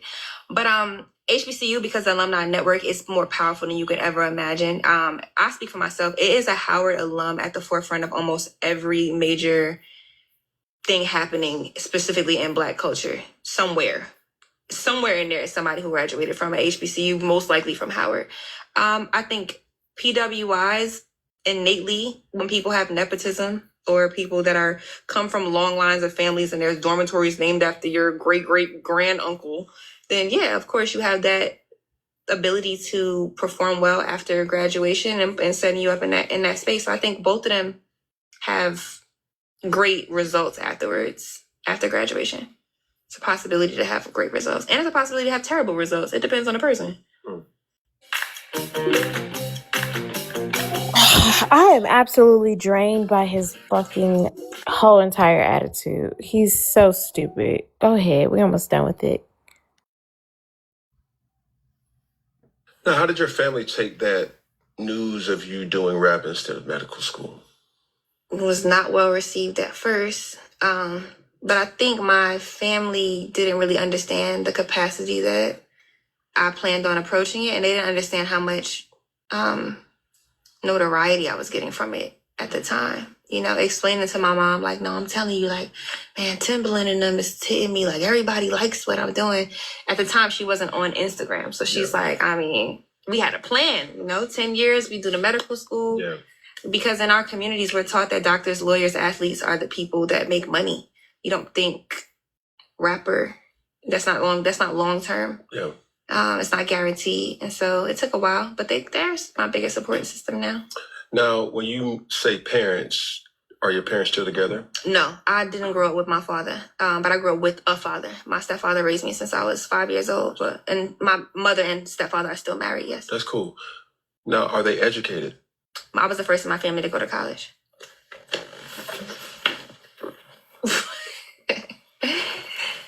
Yes.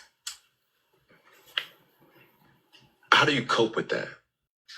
Cope wouldn't be the word that I use, I don't think. Okay, I was the first in my family to do certain things too. Mm-hmm. And it's hard for me to cope with it. What do you mean? Dare I say millionaire? I was the first person that could just touch $2,000. Mm-hmm. You know what I'm saying? And you have trauma bestowed on you for no reason. Mm-hmm. Don't use your credit card. Don't do that. Don't do it that way. Yeah. It's like, okay, my dad always said, use your debit card. You know what I'm saying? Hey, buy it right out. Like, yeah. These are all traumatic things that has happened. And you start to say like, yo, debt to me, like debt is like owing somebody. Like that's the worst thing that you can. But those things, as far as financial literacy and that as an example, was always something that I had to unlearn. Yeah. And not necessarily unlearn to say that he was wrong. It was more so to be able to say, like, to a degree, but if you look at it through this lens, it could be an asset to the things that you want to leverage as well, too. So money for me, having money and being, dare I say, like I was wealthy at a young age. Mm-hmm. And I didn't have a lot of people who shared my last name still to this day that can really empathize with that. Right. Like my mother and my father graduated. Mm-hmm. So it wasn't college. They both met while they were in college. Both of my brothers graduated. My younger brother actually graduated from Howard, and Auburn. And that whole thing was just like, okay, but when it came to money, that's why I asked you about coping, because being the first brings on its own different challenges too. So I don't know how that made you feel. Yeah, I think it was definitely a burden of responsibility that's been placed on me. You know, I have 2 younger sisters. I'm the oldest. And I think it's a lot to lead by example in one regard. So I think it's interesting when you say like, you know, your father would say like, don't put nothing on the credit card, because we have this idea, Black people, I think in general, that we were taught this idea of like, we don't want to owe anybody anything. Yeah. Right. But our counterparts, the white counterparts will say, no, all we do is borrow money. Yeah. That's all we do. And they teach us wrong. They teach us to keep our credits at 30% revolving credit when white people keep it from 8 to 11% of revolving credit at a time. It's just so many things but the way I look at it is I don't believe in breaking generational curses. I believe in starting generational tradition. So we're moving in that direction. And when you move with that type of spirit, I think it makes everything feel a little bit less of a burden, less like something to cope with, and more like something to pioneer and walk in. Who knows you the best? Who knows me the best? It's a great question. Outside of myself. Yeah, you can't use yourself. I'm the subject I know best, but I would say maybe my youngest sister, my younger sister, my middle sister probably knows me the best. Who doesn't share your blood that knows you the best? It could be a series of people, I think. My best friends, for sure. Or singular or plural? Probably plural. Now, the next question is, I'm not trying to get messy or whatever. Has there ever been a person you've been intimate with that understands you mentally? I've learned. See what's happening. He wanna fuck. Connected with or intimate with has either appreciated or understood me, but never both.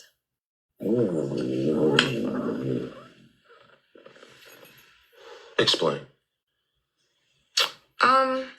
I think,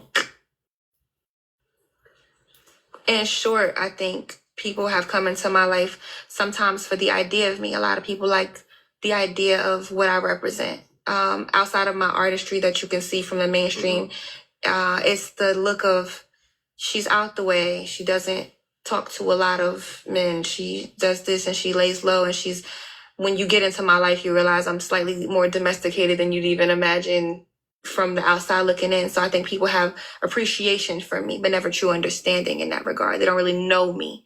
They don't really get it. And those who do get it don't know how to nourish it, don't know how to make sure it's fostered and taken care of and loved properly, because they just don't appreciate it. Have you dated regulars, or these are the people that... What is regulars? Okay, in simplistic surface level talk, a regular is a person that does not have a blue check. Mm-hmm. You know, they can be paid for now. I understand that. Oh. But a blue check with 3,000 followers, that's like an oxymoron. It's like, we know you pay for it, but... I don't know, there's blue checks with 200,000 followers that were paid for. That's cool. But understand. You mean like a Wikipedia? Because that's probably a better thing to say. We can go with that. Thank you. Okay. I've had the displeasure of being on both sides of the side. What's the gift and the curse? The gift in dating someone with a Wikipedia is that they understand the load that you carry as a public figure, and they can relate to your day-to-day more than you. They can understand schedules. They can understand how, there's twists and turns that come with the day. There's travel things that may put imprints on our relationship or dents in our spaces. The cons is they have access to just too much at too much time. It's just too much increase in flow. I think the pros of dating someone that does not have a Wikipedia is just the luxury of them being there for you. The cons, I don't know. It's a lot. It's loaded, but definitely. Do you have a preference? No, not necessarily. I like people. Facts. Yeah. Do you think you're intimidating? I think people could be intimidated. I don't think I'm intimidated necessarily, though. Explain. It's not my job to disarm men. I think fear is a social construct. I think if you are fearful or intimidated by me, that's something to unpack within yourself. But I understand it. I get it. You understand where I'm... Yeah, sure. Are you dating? Yeah. Right? So for that, is there a desire how you would like, or a preference for your counterpart to pursue you? I think just approaching with a genuine spirit, and a certain confidence that isn't overshadowed by ego. I think people sometimes pair the two, where it's like, no, I'm not egotistical. I'm confident. Why'd you smirk? I'm listening to you. Oh, okay. Well, that's what I find a lot of the times. I think a calm spirit, somebody with mystique, but a confidence and a gentleness to them would be probably the best approach. What's for a me. non-negotiable while dating? The person that you're dating. You have to be able to be called in an emergency situation and handle what needs to be handled. And a non-negotiable for me is please do exactly what you say you were gonna do, exactly what you say you were gonna do, and be exactly who you said you were when you met me. An absolute non-negotiable. Has to happen. How do you hold that person accountable though? And has that led to relationships expiring? I think so. It also has led to relationships persevering as well. Because sometimes people will show you their whole hand at the gate. They'll tell you, like, I'm really not great with communication. I'm really not great here, but I'm working on it. That's something I can work with. I can work with the disclosure, and then we get better in time. What I can't do is somebody masking or what they call love bombing or gaslighting or something that's just not transparent in the forefront, but it shows up later. Not really into that, but I definitely seen it be the decline of our relationship before. And I don't stick around to be disrespected much. So, yeah. Play real money games powered by Fast Motor Racing exclusively at I'm Hard Rock convinced this Bet. nigga smooth brained. He is a smooth brained nigga. I'm sorry. Everything about him screams there's nothing up there. That's why he wears the hat, because the top is missing. And ain't nothing in it. He's a fool. He has a lot of kids, Dreamer. A lot of kids. He's a fool. And he thinks he's the smartest in the room. And that's what she meant by saying, well, that's not narcissistic. We know. Because we know exactly what you mean when you said that. What a joke. And then he's with this girl named Jasmine, where she spent her entire content creating career talking about how dumb bitches are and how dumb they choose their partners and clowning people for, the type of men that they date, only to end up with Cam fucking Newton and pregnant with him. It's just ridiculous. Anybody up here have anything they want to say? Anybody in the comments? Y'all can come up in the panel if you'd like. We're gonna press play, or we can discuss it after. Go ahead, Shaded. I think he's using this interview as a way to learn her flirt, what she want in a man. He's flirting with her, but he's also using this as an interview to learn what she wants, and I don't like that.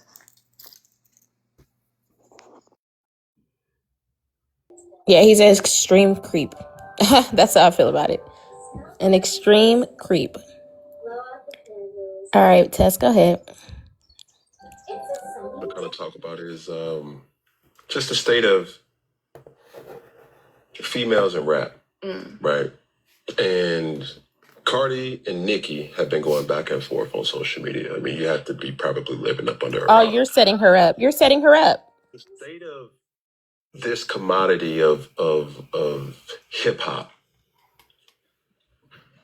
being a talent like yourself, how do you navigate through when you see certain things that's going on right now? I literally just found out about that in my last interview today. So I have no idea what's even going on with them. But I mean, I don't concern myself with things that don't concern me. I navigate my own space. I'm trying to get my own way into this game. So I really don't get into other people's stuff. Which leads me to this.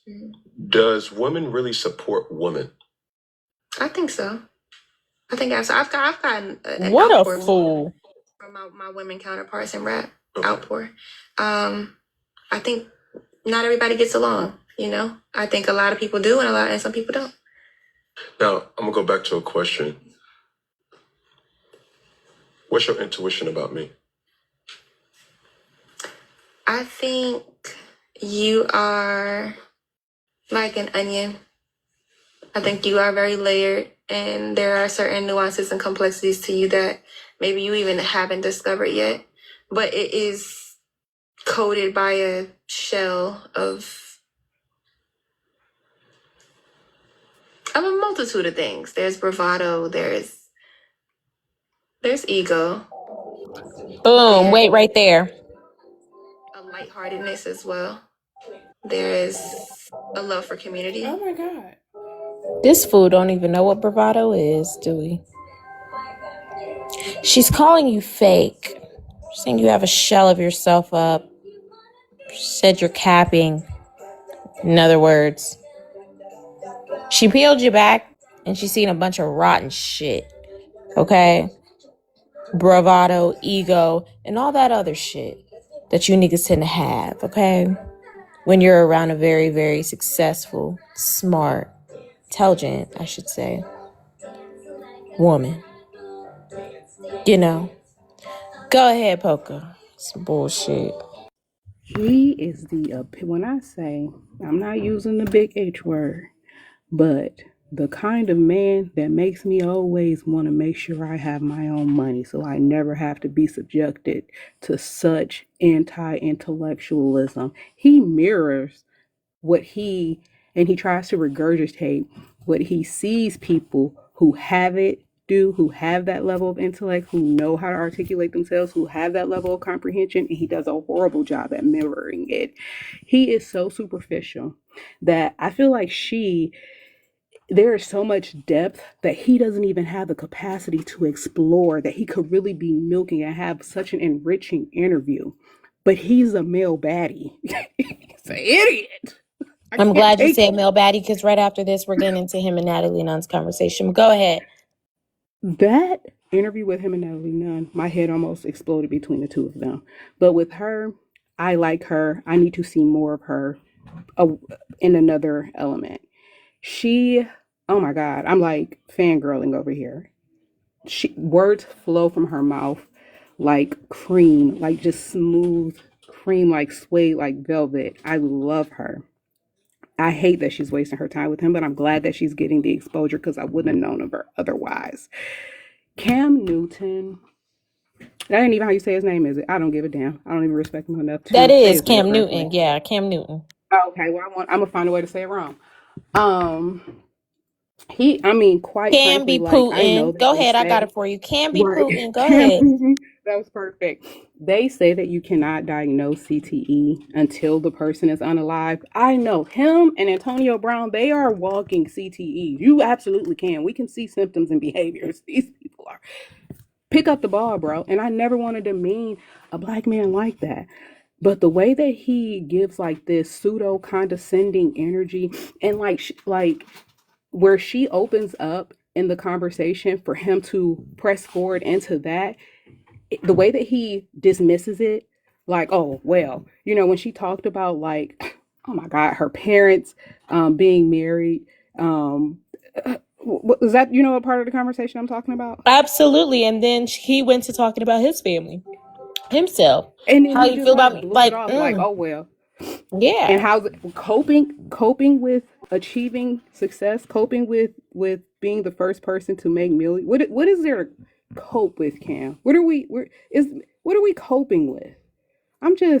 He's done that a couple times. He's projecting his trauma. He has some sort of guilt, success guilt. You know what I mean? And he's trying to project that. And so he asks people who are successful, oh, well, do your family hate you for being the richest one? That's really what he wants to ask her. And no, because she has two supportive parents and supportive siblings. So, and then even in this, like this energy that he's giving when he's asking, "What's your intuition about me?" Are we on a date or is this an interview? Like that's what it was giving. Your intuition. That's exactly what it was giving. Poker. He wanted to date her. He was on a date with her.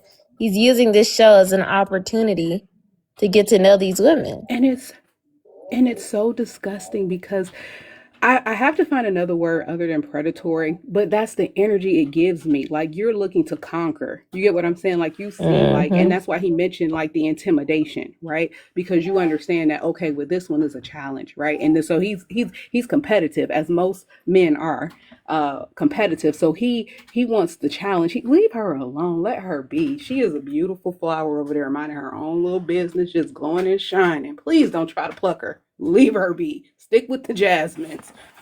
Stick with them. Leave her alone. That's quite literally. Oh, God. All right. Thank you, Poca. All right, Tess, let's get back into it. We're almost done with this one. Yeah, he's a fool. And I think it is a mask in a way as well too, for something else that's a lot more more gentle than you want to admit or willing to express out, really. I don't know. So that's my overall observation. Cool. With some niggatry, as always. A lot of it. A lot of it. Sometimes you gotta play the fool to the fool to make that fool think that you the fool. Oh. But in reality, they the fool. So, you know, my mentor used to tell me never argue with a bum in the street, because to a person from a distance, they don't know the difference. Jay-Z said that. As we end things here, fucking Friday, man. It was a lot of verbal sparring. What? Jay-Z said that. What's his obsession? Appreciate your time, Miss Lady London. Absolutely. And my mentor is DJ Clark Kent, who was right hand to Jay-Z, so I'm sure there was something in that. Is that grammatically correct, Miss Lady London, or just Lady London? I like the miss. Be a Southern gentleman about it. I appreciate it. At all times. Now, how do we find a way to put an R in that miss? Oh, no. So you just... He's still trying to shoot his shot with a whole woman. I was really on one of it. It must be this espresso. Valentino, no, Valentino. As we end things here at Funky Friday, ladies and gentlemen. When I say all together, we're going to say one love. When I say all together, we're going to say one love. When I say all together, we're going to say what? One love. Let's try this one more time. Since it was so melodic. Melancholy.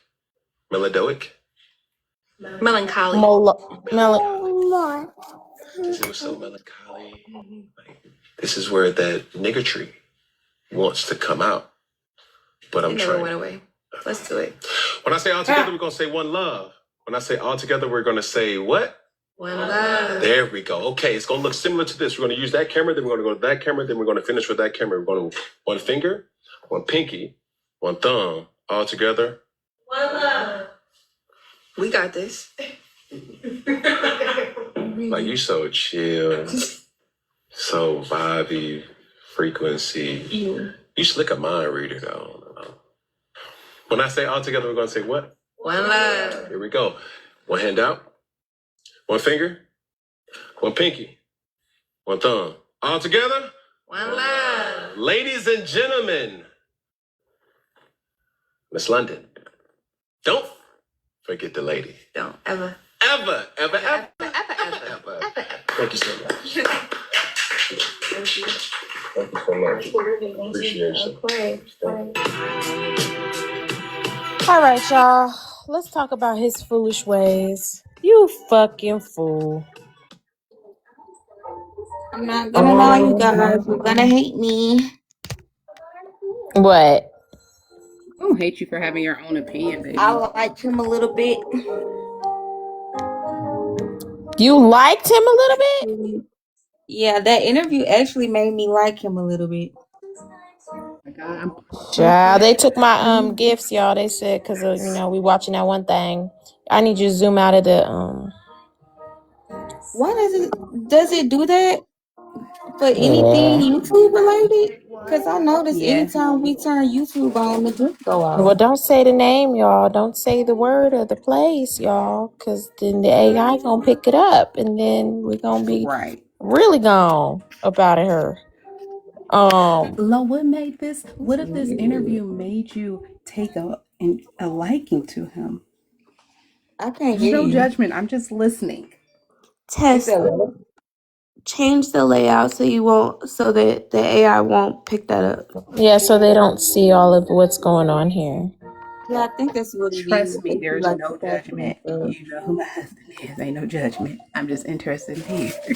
Lo, they asking what made you like. They say they asking what made you like him in this interview. No judgment. They just wanted to understand more about what made you like him in this interview.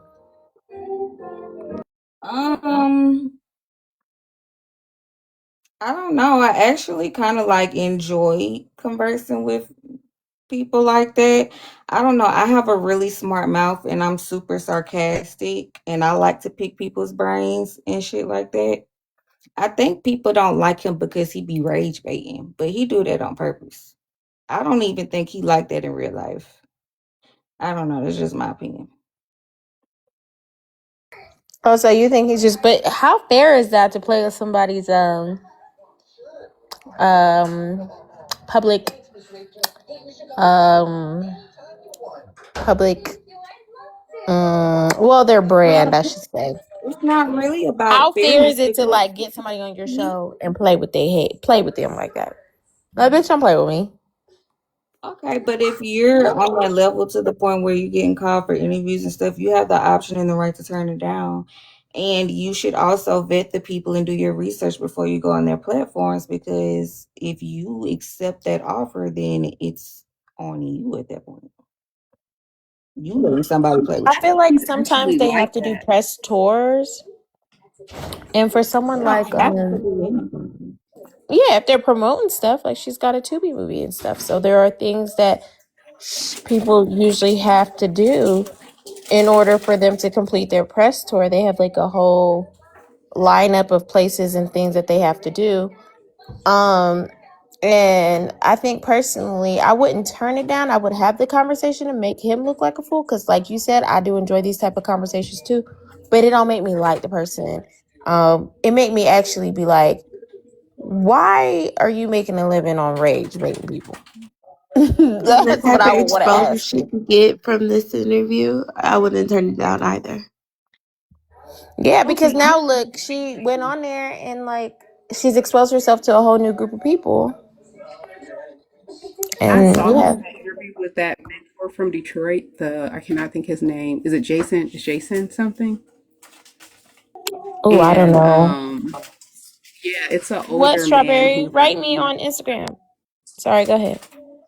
Oh no, it's okay. He's a mentor to like troubled youth, and when Cam Newton, he can't, like, the conversation, the questions, the structure of the questions, they were so disingenuous, and it's almost as if he tries to have like gotcha moments, but he doesn't have the comprehension or the understanding to really draw like true comparisons. So it's like, no, not quite. It's just, and he speaks to like invalidate, the person that he's interviewing. It's almost like it's almost like he has like a hidden contentious disposition.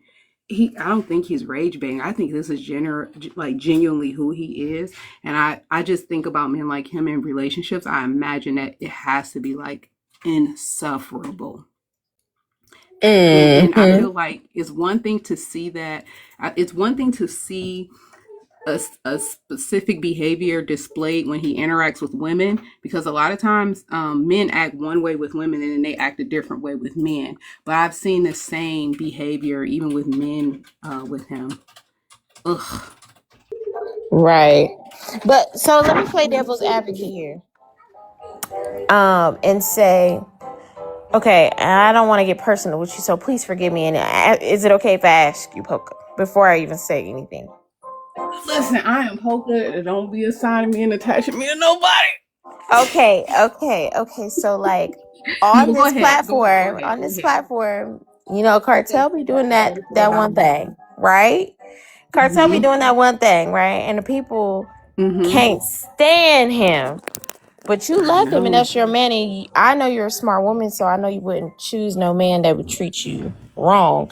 But on the outside looking in, women do judge Cartel in the way that he thinks and how he feels towards black women.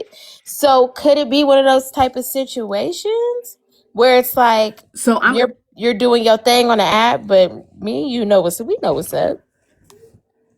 So I'm gonna say I could see from a distance that comparison, and I would say from a distance that comparison would be accurate, right?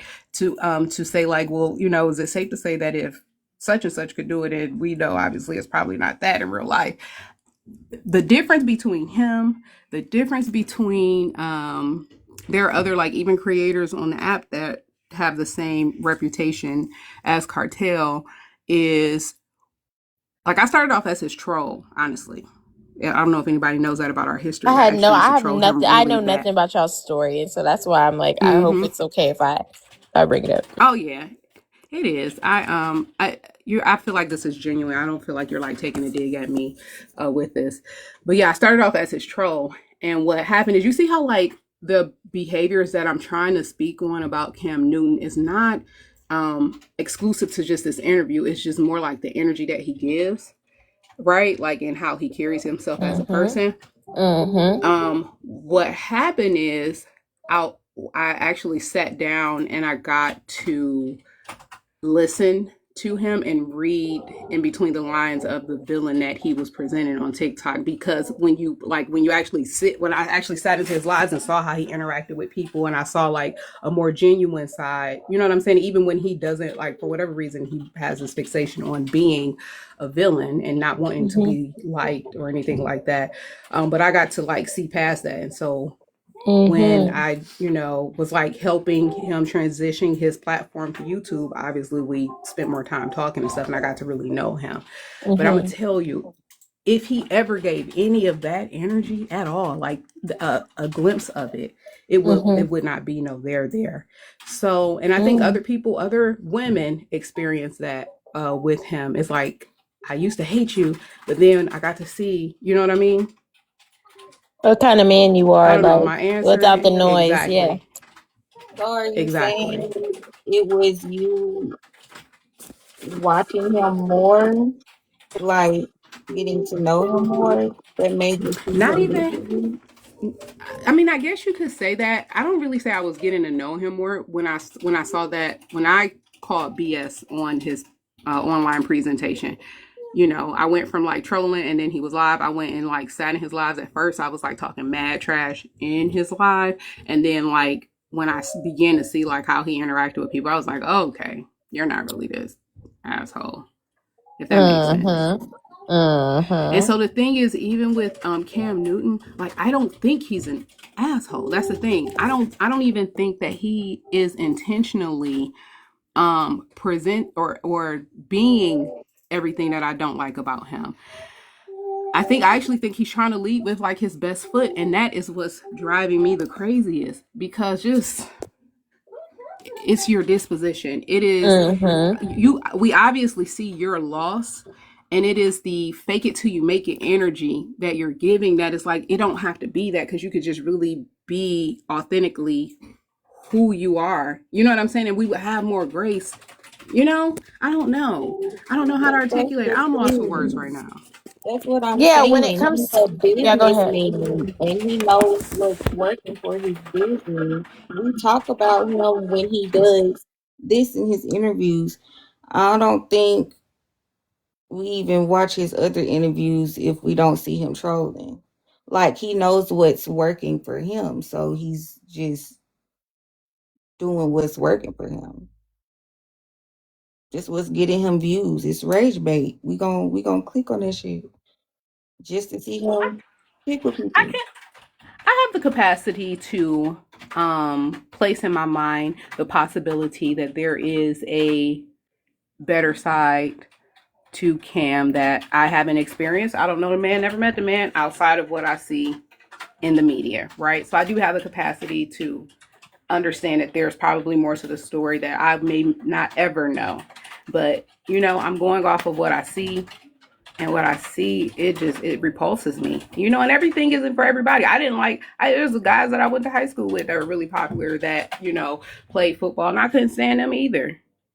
Well, he definitely did ask some weird ass questions and make some weird ass statements. We're not gonna lie. Because I didn't like that comment he made about his mama's coochie. That was very cringe. He said something about his mama coochie. Girl, he said, what did he say, y'all? He said his mama had him and he got two brothers, so her coochie is powerful or something like that. What did he say? Yeah, He said she had a magical or powerful coochie because she had two brothers. It was very awkward. He gets me like pseudo intellectual Hotep, not quite Hotep, warlock, want to be spiritual. I can't with him. I'm sorry. What are you talking about? Oh, he's over it. It's just him. it's not just him. There are plenty of men that present like him. He's just in the front, and he's just the example I could use. Like, run, have your own money so that you're not blinded by money, so that you don't be subjected to this. Because the fact that, as you mentioned, Susu Jasmine, you know, people have a right to change their minds. But I'm just saying, for you to be popping out baby number 2, and from interviews that she's done, it's given that you wanted more. And for him to say he hasn't found his one, and he's still putting babies in you, I just want to kick him in the shin. Don't let no man do that to you. Do y'all let me know if the gifting came back? Do y'all see gifting back? It's back. It's back. Thank God. Okay, because I was gonna restart.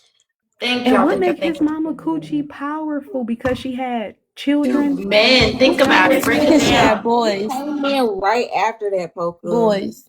I don't know, 2 boys. But here's my thing. I don't know if he's rage baiting us or what. It's giving rage bait though on the left. He wanted her to be like, what? Because she had boys? Is that why? You know, he just want to see if every woman want to argue with him and shit like that. And I'm not gonna do it with your Cam, with your dirty locks, boo, and that big ass hat. I can't do it, boo. I want to get into Natalie Nunn. Yeah, because you looking like that ain't finna troll me, bitch. No, we're not doing it.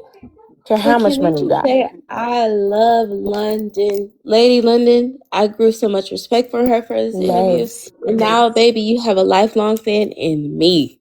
And Poker, you Period. might really Even her like her music. music too. Her music is so inspiring. Yeah, It's I full love her of music. affirmations and just uplifting the Black woman. And that's what I really like about her. For Her sure. music represents her very well. Like, that's a real big. All right, so this is a totally different vibe. Now, this is like messy talk vibes. Like, Natalie did not let up off of him. So I watched this. This is good to me. She gonna eat him up every time. And he's gonna get pissed. So this is really somebody rage baiting the rage baiter. Okay. The last interview was real demure. This interview, she was slapping the shit out of him left and right. So let's get into it. Let's do our thing. This is the type of energy I would have brought. I ain't gonna hold you. Okay, I'm about to go shopping in this. He got a hat in here. Where one of the hats? Oh, there it is. I want that one right there off the wall. Ah! Cam, your hat just tried to fight me. I want this one right here. Thank you. Okay, I'm out of here. I did my big one. I got it. He said, here you go. Give me my hat. Thank you, baby. Mwah. All right, guys, we gotta go. Cam, you don't like me no way. I already know that, but I'm taking your hat. Hey, y'all, give me my drink. Hold on, come on, for real. Get this. Cordell, let's go.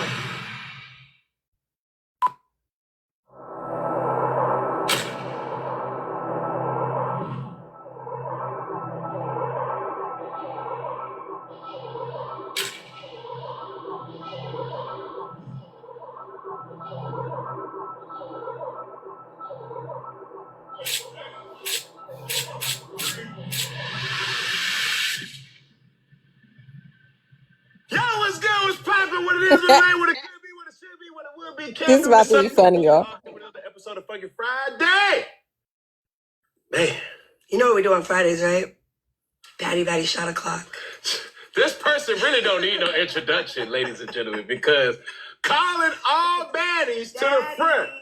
My next guest, like I said, needs no introduction. But before we get into that, I promise, I really do promise to give good content for the masses. But most of all, ladies and gentlemen, I just promise to always keep it funky. And I will need help keeping it funky today because my next guest is a reality TV legend. All right. Executive producer, entrepreneur, rapper, USC, University of Southern California grad, a wife, a mother, and the blueprint baddie. I present the some. I present the some. I present the some and introduce the others. The baddest of all baddest. Yes! Baddest of all baddies. Natalie Nunn. How you doing? Hey, how are you? Thanks for having me. You know, I mean, the set is very Natalie. You know, my birthday's the day after Christmas, so I hope you have a gift for me. Underneath that tree right there, there's some presents for like some things. I mean, you know, a baddie loves a gift. For real? Yes. What do you mean? But first off, Baddies let love me gifts. go off and say, happy birthday! Thank you. Period. Exclamation point. All right, so baddies. Something's there, huh? That's why I keep looking back. No. It ain't There's no. a watch or something under there for me. I know it. It's a G-Shock. Oh. That was like a lowercase O. I needed to be like an uppercase. Oh my God! Thank you, Kim. Yeah. I love G-Shock. For real? Yes. Is it Now- blinged out? Is it pink? I mean, Bling, pink. baddies like pink. For real? We like bling, bling. Help me out. I'm telling Help you. the people I'm out. telling you. Because for the folks that don't understand, what is a baddie? I mean, a baddie is a lot of things. Mm-hmm. But in my true definition of a baddie, you know, a boss. You know, a boss. This is as simple as that. Simple as that. Yeah, like you running the show, you running it, you the boss. People respect you as the boss. People see you as the boss. People know you're the boss. Mm-hmm. You know, What's the biggest misconception of a baddie? that all we do is fight. That's insane. I mean, we do fight. I mean, everybody fights. Really? Yeah, you fight too. I saw you fighting that mascot. So everybody fights, but that's not like, come on, that's not the I only wasn't thing. fighting the mascot. It was like no, but you swung on the mascot. I died. swung it on the I mascot. want to cast you on Bad Boys for real when you did that. I say oh my God, I love that. You weren't supposed to see that. But I seen it because everybody's seen it. It's like the most viral thing. Like, are you kidding? What's the male version of a baddie? Like the mascot hit your hat and then you saw that. Yes. But I'm saying, like, I'm what's saying the a male version, that's a bad boy. A That's bad like boy. right there. You was not playing about that hat. No. Absolutely not. Yeah. And I'm playing about respect. Yes. That's a big thing too, right? And it was tough too, because it was like, yo, I couldn't see his face. And So you didn't know what I didn't know if he was playing. I didn't know. Like, I'm like, bro, hey. you know what? That was a good answer though for that one. Because if you can't see, like, you didn't know if he was playing around. I didn't know. I had to let him know. But you were not playing about that hat. I did not know what it was. It was a mascot. Hey, bro, like you. I died though. Why did you do that to that mascot? When did you first hear about it? I saw it on the blogs, on the Shade Room and stuff. Like My Shade Room don't never post nothing good. They got me on there all yesterday. I was on there for like they had 4 posts up. I was like, no way. Yeah, like how did they? Like I've been doing such good things too, and they never post none of that. It's like 4 full posts. Now I'm gonna ask you this. Drama. Like, dang. 4 full posts. Yes. Was there some truth in the first, second, third, fourth post? There was truth in all of it. Yeah, but how did we get here? So is there a job to report the news? Yes. Like it's your job for Funky Fridays to get a little... Keep it funky. Yeah, get funky. So... I mean, everyone's doing their job. The people want to know... Oh my God, don't start your shit. Why did you really come to Atlanta? Oh, I came to shoot my music video and to come to your podcast. And that's it. Were anybody harmed while you were here? No, never. Are you No. What the hell? What I tea don't do lie. he know about? I won't lie to you. Why would I lie to you? I'm gonna tell the truth. The whole truth? All the truth. Nothing but the truth. I came because my new single, Doing What I Want, is doing really great numbers. So my team said before we close out the year, you really got to shoot this music video. And the director that I shoot my videos with is here. Yeah. And then I've been wanting to come on your podcast. So they said, let's close out the year like this. Did I do something? Did you see something? No. But I will address what else people are saying I was doing. You will? Of course. So, I'm going to ask. Oh. For the people who may not follow any of the blogs. Let me just sip my tea real quick.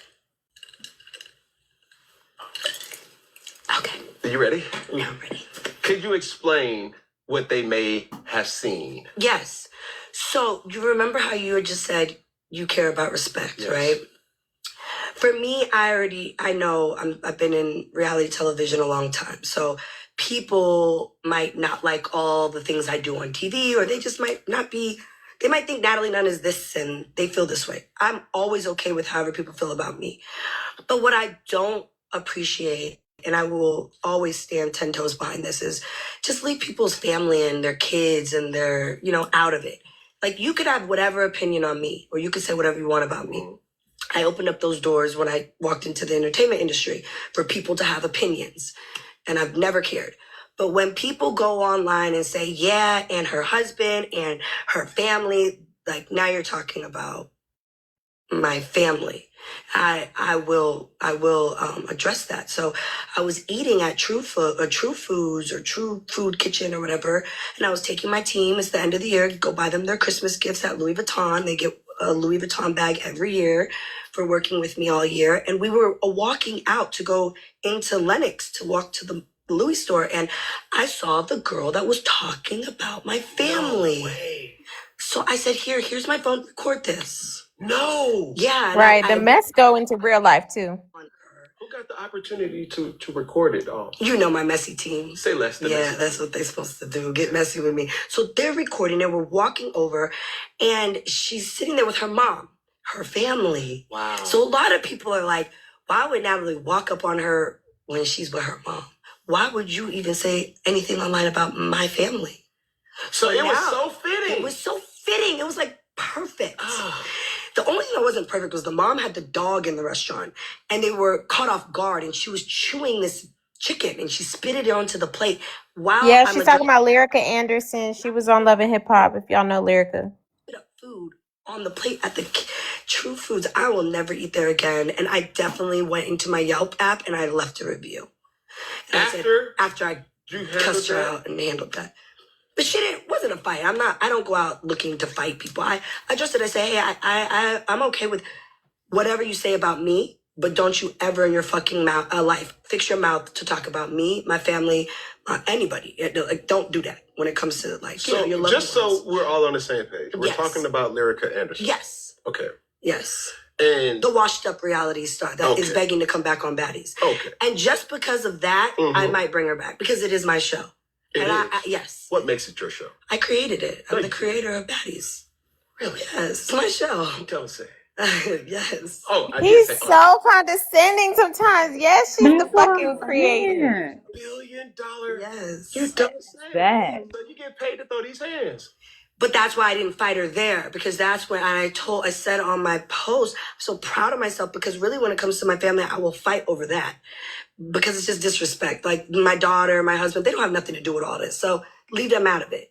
But I would have whooped her fucking ass and dragged her up and down that fucking restaurant if I wasn't a rich bitch, because I don't want to get sued. But I might book her, bring her on Baddies. Do what you got to do. Do what I got to do, and then fire her. But then she still gets a check, so she kind of still wins. That comes with the territory. Fuck it, I'll give her a check. Bring your ass on Baddies Chapter 2, USA. Yeah, for sure. But I wasn't I'm too smart. You said USC degree too in there. You said USC, University. I'm smart. Clock it, Cam. There you That's go. clock it? Like this, clock it. I don't want to learn that. You have to learn it. Yeah, I know. Baddie behavior from an Wait, but do you think that was wrong? Like, it's not like I walked up on her like on some like, and you said this about me. I don't give a fuck what you said about me. Is what I said. I said, don't talk about my fucking family. Okay. What would you have done as a man if somebody that was a mutual friend of yours was online talking shit about your family, and then you finally run into them after all this time? It's only been like 6 months or whatever, but I haven't seen her. I never come to Atlanta, and this is where Lyrica lives. So what would you have done? I mean, I didn't like go over there like, I was like, I was a little What would I have sassy. done? Yeah, you would have walked out of the restaurant. Fuck out of here. No, the fuck you wouldn't. Don't get up here and be funky and lie. What would you have done if you hadn't seen the person? They blocked you on social media. They blocked you on their phone. What would you have done?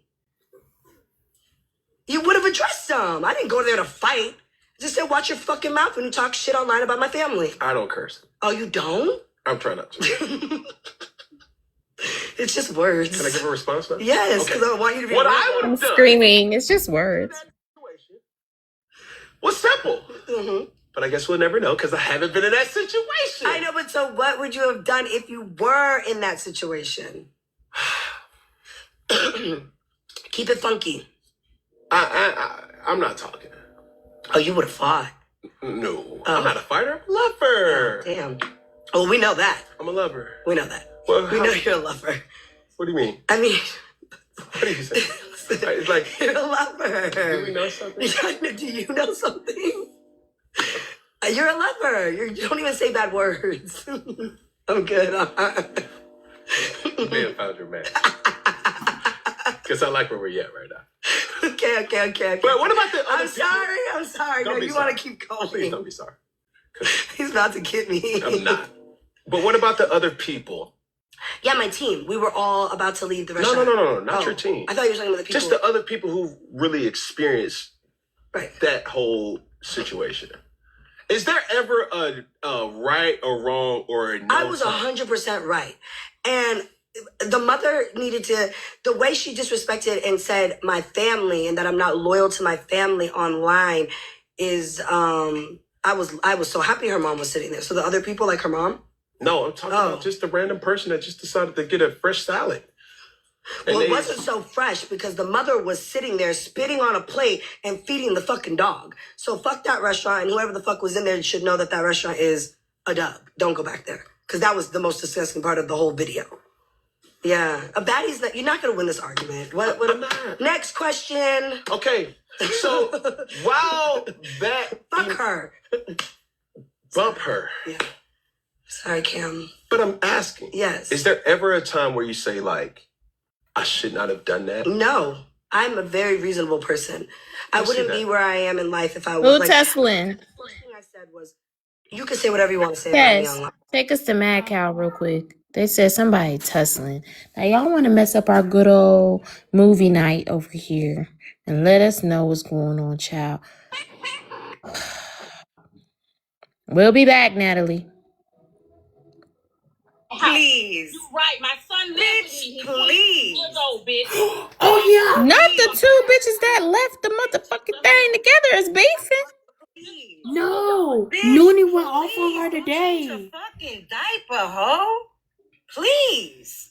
What? Please. When they But they finish, left the damn band out together.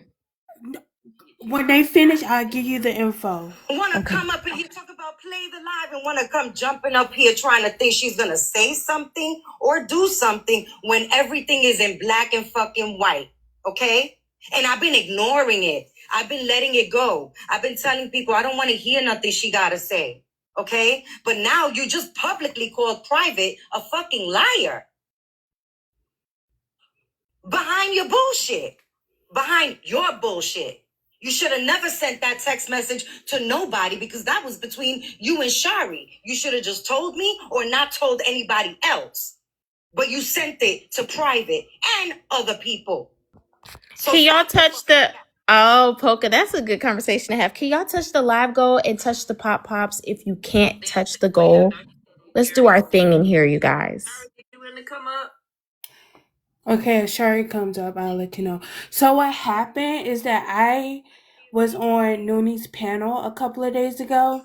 I was talking about Kevin because he was kind of like, he was trying to call me out or whatever for leaving a comment under CEO's live. Because CEO was like, yeah, he's thankful for Kevin for paving a way in this whole Rizzy situation. And my comment said, are you really like, are you really thanking Kevin when he was like one of the ones who antagonized her the most? So I got on Nooni's Thank you, panel and I guys. was telling her I don't know what to do because he's like they call it roasting, but technically I'm not dealing with him. Like, what am I supposed to do? So she was giving some suggestions. While Shari came up, There goes Shari. and Shari was like, well, you're a BK blogger, so how you going to say something against Kevin? I'm going to have to drop She's an idiot. This lady's an idiot. Got into it a couple days ago on her live. We had a disagreement because I addressed... Shari said that Noonie is vigilante. I addressed her. We had some words. Thank you, Saint. Thank y'all for the gifts. I don't know. Today I was in Petty Rose Live, gifting Petty Row. 30 minutes later, I got a call that Noonie had me and Queen Jules in her story showing text messages and stuff. You know, I'm like, what? Because, no idea. So I reached out to Carrie, trying to find out what was happening. And then Private basically told me that Noonie reached out to her asking for, and this is what Noonie has done with me, because a lot of these lives that y'all see me pop up at, I got all these messages. Noonie is the one telling me, Kiana talking about you. This one's talking, Leola's talking about you. Go to Manny's live. She's the orchestrator behind this whole entire thing. Even the beef with Kevin is all Noonie putting batteries in everybody's back. There She's we screaming go, French fry Freddy. 24/7. I have so many videos of every single body and so many people that she's wanted me to do this, do that. And I'm just like, I mean, I got, it's just crazy.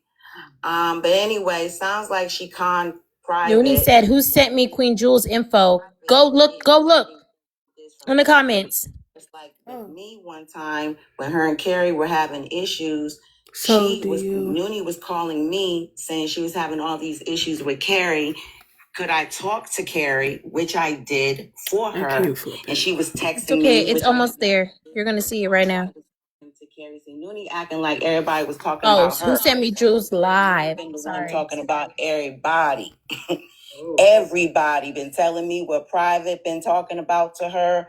Been telling me, even with you, Mad, how she get clips from you to burn Kevin. How Mad gonna always ride from me. She done talked about how Sam is talking about Carrie. How Jen talk about Carrie. That's her whole thing. She done just caused a whole lot of commotion with everybody. Now today she done put this message up where yes, the way she acts, she gives off the vibe that she may have done something with Kevin.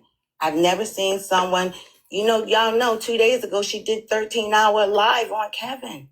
13 straight hours. She streams him like Carrie said, you on the phone with him, and you literally hear Kevin in the background. 24, she's obsessed with Kevin. She is. Because everybody know just 2-3 days ago, she did a whole 13-hour live on that man.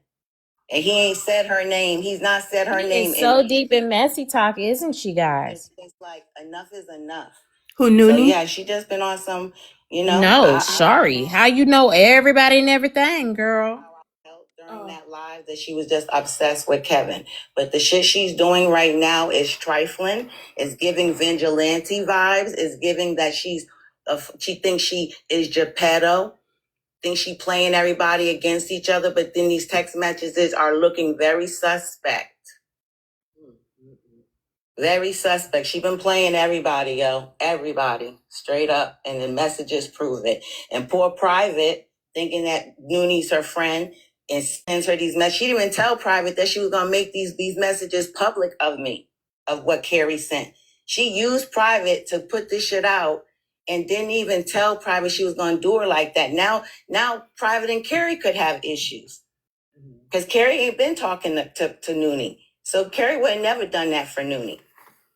But she manipulated Private. She's a manipulator, just like she manipulated me. Oh, Leola talking about you. You should see these messages. Leola talking about you. Go to Petty Rose Live. Go to Manny.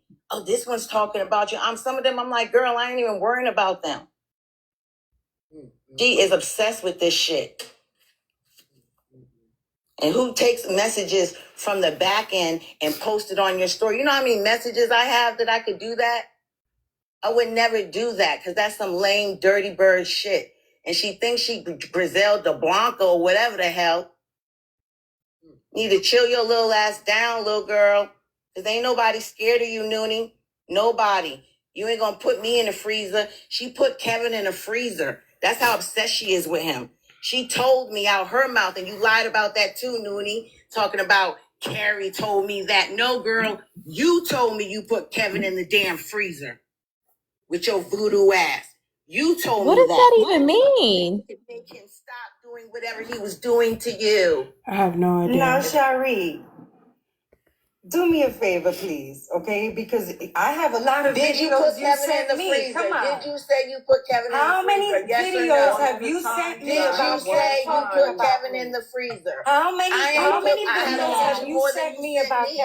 I haven't sent you more than How you many sent me. videos That's have you clear, sent me y'all. about Kev? Every clip I use in How that many Kiana videos? video came Noonie, from baby. you, baby girl. You What's sent up, me man? every Noonie, clip give me a that I second, have. babe. You sent me every clip Noonie, that give I me a have second, on babe. Kiana.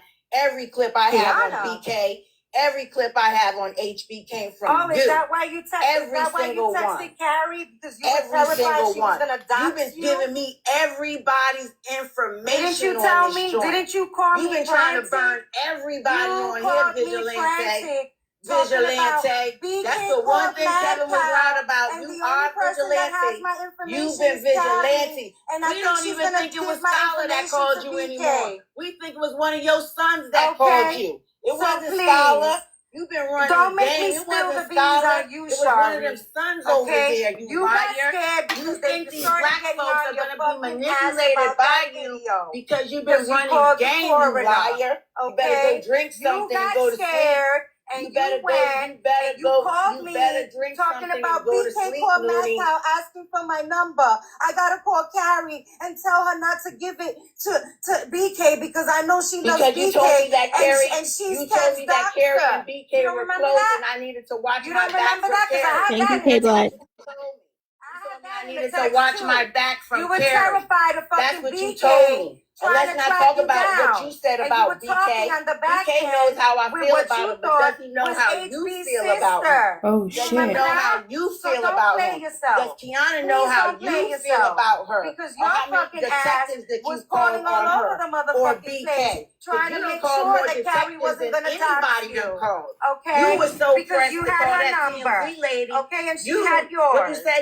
So You said stop. your what gifter level on Stop BK? it. You were scared. And you're lucky that Anointed didn't that tell. Carrie was going to give BK your And when phone Anointed, number. you lucky Anointed You got didn't scared tell. because of Because that. when Anointed All right, that's told why you you that told. Rizzy did it, where's Anointed? I want Anointed to be the one to tell.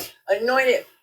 Hold on, Shari, just for a second, Shari. Carrie, you gotta wait your 10 minutes before you come up, Carrie. They keep giving me a restriction. So after the 10 minutes request up, or if you got another page, you can come up on another page. Okay, I'm gonna mute up. Hey, man. I just want to go real quick. One, this is good to me. I love a good Mad Day when shit comes out. Two, I got a couple questions.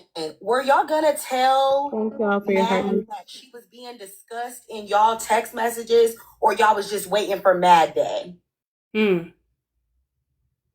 When was y'all gonna tell Mad that y'all was talking about her in text messages?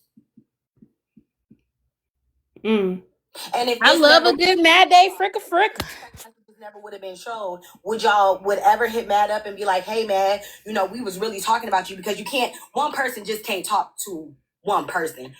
Somebody else has to be participating. So if you knew, just like y'all knew the Vigilante shit, y'all was all rocking together. So I'm trying to figure out, when was y'all gonna let this all come out? Or y'all was just waiting to point the finger at Noonie, but Noonie couldn't be talking to herself. She can't be on here just telling herself about all these lies. Those are my questions. Thank you. Thank you, Mad Day. The only time that Mad was brought up in a conversation was when BK reached out to Mad and asked Mad if she could get in contact. Mad was Can I finish, Kevin's please? mod, and Can I Mad finish, can please? get you any live. Can I finish, please? Thank you. Let me finish, okay? Because we're not doing this. I know that it looks good. You like to curse Shari, everybody else out. Why I know not? that it looks You said good that and Mad it was sounds Kevin's good, but live, that's not and that the Mad truth. can get you. That's not the truth. The truth is, How do I know that then? I didn't know Mad was Kevin's. Because BK reached out to you asking you, Mad, if you had a way of communicating with Shari. And you reached out to Shari, right? And asked her if it was okay. It was after the whatever. post. The point is that the only way I found out about that was because Shari called me. She was frantic. And she was like, oh my God, Girl, you is a liar, Let me liar, fucking liar, finish. frantic. Let me finish. Thank you. Okay? You are a liar, girl. I would have never known about that, Matt, because you do not tell me things like that. And I wasn't not frantic. Nobody was frantic. I told you about it. Okay, but no so one was if you weren't fool. frantic, then why did you go and reach out to Carrie? Because you called me immediately.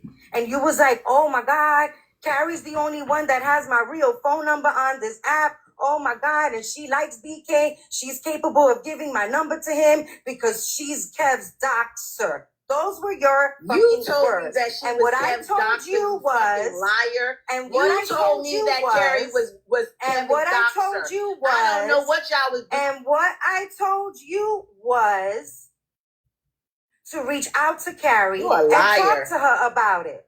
Okay? And you did. And if I'm lying about it, and I show a text message to prove that, Noonie, Shari, Girl, okay? I know you're gonna I look wrote real her, fucking but you know stupid, damn well okay? you're lying. So, you told me.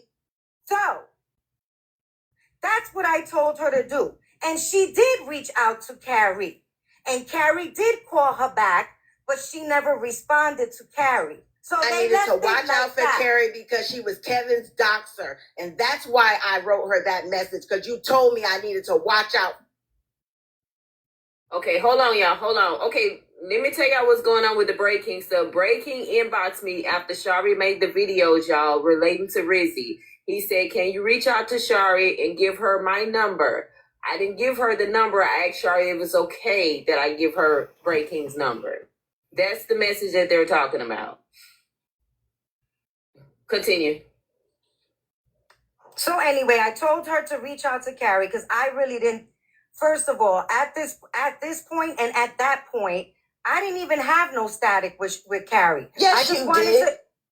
Don't speak for me, Yes, bitch. you did. Don't and speak Carrie, for me, where bitch. Carrie at? Carrie, Don't come speak up for here. me, Stop. bitch. You lying. Okay? Because You're lying. Because there's you two were other beefing people. with Carrie by then, There's girl. two other people that Carrie reached out to, and when they told me, I specifically said, I don't want Kev to was so deal right with about this Carrie girl, yo. anymore. This girl is a liar. Okay. Kev was right, yo. She's very manipulative, y'all. She been playing. She been pulling All right, strings you know the what? whole way around. How about this? The whole way around. This weekend, I'll show you better than I could fucking See, that's tell what, see you. what she was. See, that's How how she about that? vigilante. I can See show how you she all wants- the videos What you that gonna I've talk about? received. What? Like, I can show you all the videos that I've received from them as well, because they do screen record as well, you know. All right? I only screen recorded because I was threatened. Period. That's the end of the fucking story. girl, shut the fuck up. You don't end shit but your motherfucking mouth, you dumb bitch. Fuck you ain't no you. fucking body, Fuck ho. you. You're Control no your one, fucking ho. emotions, bitch. How about that? Okay? Because at the end of the day, don't sit here and say I called you throughout the days of the nights and sending you videos and all this fucking bullshit, because that's a motherfucking Two lie. grown-ass Because boys I got that you fucking can't raise to videos be a from man, you. bitch. I got videos from You you drunk talking about, bitch. oh my God, look at Kat talking about you again. Look at Kat. I If haven't I spoken run on down Kat, these and messages, Kat hasn't spoken on you me got two until he messages. recapped for You the got two haters. messages So we compared to left my that 20. They in the comments talk about look at Shari bullying. Compared to my 20, Noonie. You're fucking Two really messages compared to my exaggerating the 20. truth. What happened to Another thing that you what did happened to the is that you went ahead and sent me Queen Jewel's DM after you left my live that day. I was asleep. So when I woke up in the morning to you calling me a cracker, you were calling me and Jen a cracker, talking about because I kissed Having a BK's freezer, ass Miss Voodoo Lady. and all this other Why shit. Okay, because at the end of the day, you're mad at BK because he called Why your you son putting gay. Kevin in the freezer, Miss Okay? Voodoo Lady? Oh, Why you putting whatever Kevin in the Carrie freezer, told you, Voodoo that's Lady? what Carrie told you. No, that's what you I told never me, you told liar. you that. That's what I you never told me. you that. That's what you told me. Okay, so stop and it. I told Carrie, You and Carrie got your little thing You're a going liar. on. Y'all, It's clear she in told that me text she put message. Kevin in the You got freezer. your own thing going My on hand with to Carrie. God on Okay? everything I love, So y'all. at the end of the Noonie day, told me that she you put Kevin really in need to the stop freezer. because My hand to God. you could do okay. Well, My hand to God. Well, then I guess we're all going to fucking That's hell when today. you need to. You know Well, I then ain't I going guess to we're all hell. going to You hell know I today. ain't going to hell. I guess we're all show going to that hell picture of my today. baby in the Because bed with instead the of you Bible telling that the I gave truth, you. Show instead that of you you telling know the I truth don't that lie, you were baby mad at girl. BK You because you lie. called your son gay, you started all this other shit, okay? wanting me to go after him. You are a because of liar, Rizzy. girl. Oh shit. No, that's exactly what the fuck it was. Girl. And you said it on my live. Girl, You said it on my live. I didn't need you to go after BK for me, girl. But I'm you doing said it on my videos. live. What would Yo, I need this you is to go crazy. You after? said it on my live. So which What are you one is talking it? about? So which You're one a is it? liar. Which one is it? Which one is it? Which Because one you're is saying it? one thing, but you're doing another. Me and BK know how it is with me and him. I don't need you, bitch. Who the fuck are you? Nobody You ain't asked you nobody. to intervene in all Nobody's of that. scared of your I'm weak telling the truth. You can't help me You're with mad shit, at him bitch. because he called You your son can't help gay. me with a motherfucking thing, huh? Period. You dumb Period. hoe. So You can't while help you me with two, nothing. while you two are saying Man, I'm Cal. obsessed with Kev, right? Why the fuck did Carrie Hold on, want to Carrie. trademark the bando? Huh? But I'm obsessed Oh, with tell him. him that. But Noonie I'm went and obsessed got with the him. bando But I'm trademark, obsessed y'all. with him. But Noonie Carrie was want to so call pressed, she everybody went and talking got the about let's bando put money together trademark, y'all. and trademark She the went and bando got so that Kevin's- way he can't use Kevin's that name name no more. trademark, Remember y'all. that? She's a Come on. vindictive ass Shut woman. the fuck. That She was got all Kevin's Carrie's shit idea. trademark. And she Noonie better not went and deny paid it for because it. it's the truth. It's the truth. So y'all bitches need to probably get Noonie together, got get Kevin, your she fucking paid story straight. by Thank herself. you, Keish. She told me about it after the fact. When I prove both of you wrong, I found out about it after the fact. You're gonna She look told like me the that she assholes went and that paid the you are. $600, Okay? whatever, $800 So Carrie, go ahead, to trademark get that. Bando trademark, y'all. That's how mean spirited she is. Yeah, but she is but on Carrie, Kevin's. Carrie, did you not want to do that? Who She is brought on- that up, Carrie? On this, Who I'm not brought it arguing up, with Carrie? you on this panel, man. If you Who can brought it up, Carrie? then we'll have this Y'all, I don't conversation. know Who nobody brought in it this, up, y'all. Carrie? There was no You president, came here y'all. for It had nothing to do with me, y'all. Okay, Carrie, go ahead. We're gonna let you talk. Let Carrie have the floor for a minute. All I do is videos, y'all. Go ahead, Carrie. Shari. First off, I don't know what's going on between her and Shari because I ain't been being on Messy Talk. I might pop up here and there, but I've been away from it since this stuff with Rizzy because of me. It ain't got nothing to do with nobody else. I simply told Noonie that her description Kev was is too much for a lot of live people. now. I watch. I sit back and I watch. People was Say looking it. Are at you me still up? in her live. Thank you, Kay. Thank you, Okay. baby. Did we go to Kev's live on Shadeds? Let's big box you. Baby, when we trying to do good things and different content, here come the bullshit. I've just been away. I've been doing what I do, and I ain't been bothering nobody. So I get a phone call tonight with Shari. I had to block Shari. Shari called me from a whole other This job You is not letting screaming me turn mad my cow? camera on. Hey, AJ. whatever. So we started having a conversation. I didn't call private. Girl, the bando people done fell out, child. The ones that left the bando? You said kick you? Okay, come back. The ones that left the bando done fell out within each other. The day that I had left out, because I wasn't even in that live at the time Shari sent it to me. That was the day she was talking about what happened with Rizzy. So I left out of that live. Shari did send me that message. I said, shaking my head. I never said not a near another thing. So when Noonie says I deleted a message, But wait, Carrie, but you also felt Yes, AJ. Can you figure out who Viggy is now? but I told that to her. I'm gonna get to that. Shari said Nooney's vigilante. I don't lie to nobody. I don't have to lie to nobody. I don't lie Shari. to nobody. Never stop, Shari. Yeah, I knew it. I knew it. I stand on who I am. Nobody will ever be able to waver me on any kind of way. Any kind of way. I stand tall all the way around. You can never fuck with me. Period. So I'm getting all kind of stuff from all different people about stuff that is being said. And I haven't talked to nobody. I'm being told I'm calling people on the back end. I talked to 2 people. That's Private and Sam. Those my sisters. I'ma always talk to them. No matter what another motherfucker say, any lie they try to put on them, I can tell you they lying. Because I stand on them. Period. I don't bother nobody. So when all this shit come up, and then I'm hearing Noonie talk about my son, talking about my niece, my granddaughter, talking about my husband, baby, all of it's a lie. You can say what you want to say. You told him I live in an apartment, all of this stuff. Now, at the end of the day, I told Noonie several times, stop talking about Kev all the time. You left from over there. People texting me on the back end, Noonie just always talking about Kev, always talking about Kev. And I said, okay, I'm going to try to talk to her about it. So I'm talking to her because other people coming to me. And I'm saying, just stop talking about him all the time. Let's talk about other stuff. I started sending her little different crime stories to talk about. We Hey, started doing boo, a crime. welcome in. How another in the crime story end up right back to Kev. I'm tired of Right, hearing about because you Kev. weren't the one being threatened, Carrie. You're not the one that was being threatened. You're not the one that was being told that you want a dick. You're not the one that was physically you're not the one that was Hey, Miss Rosie, physically welcome in. threatened with violence, okay?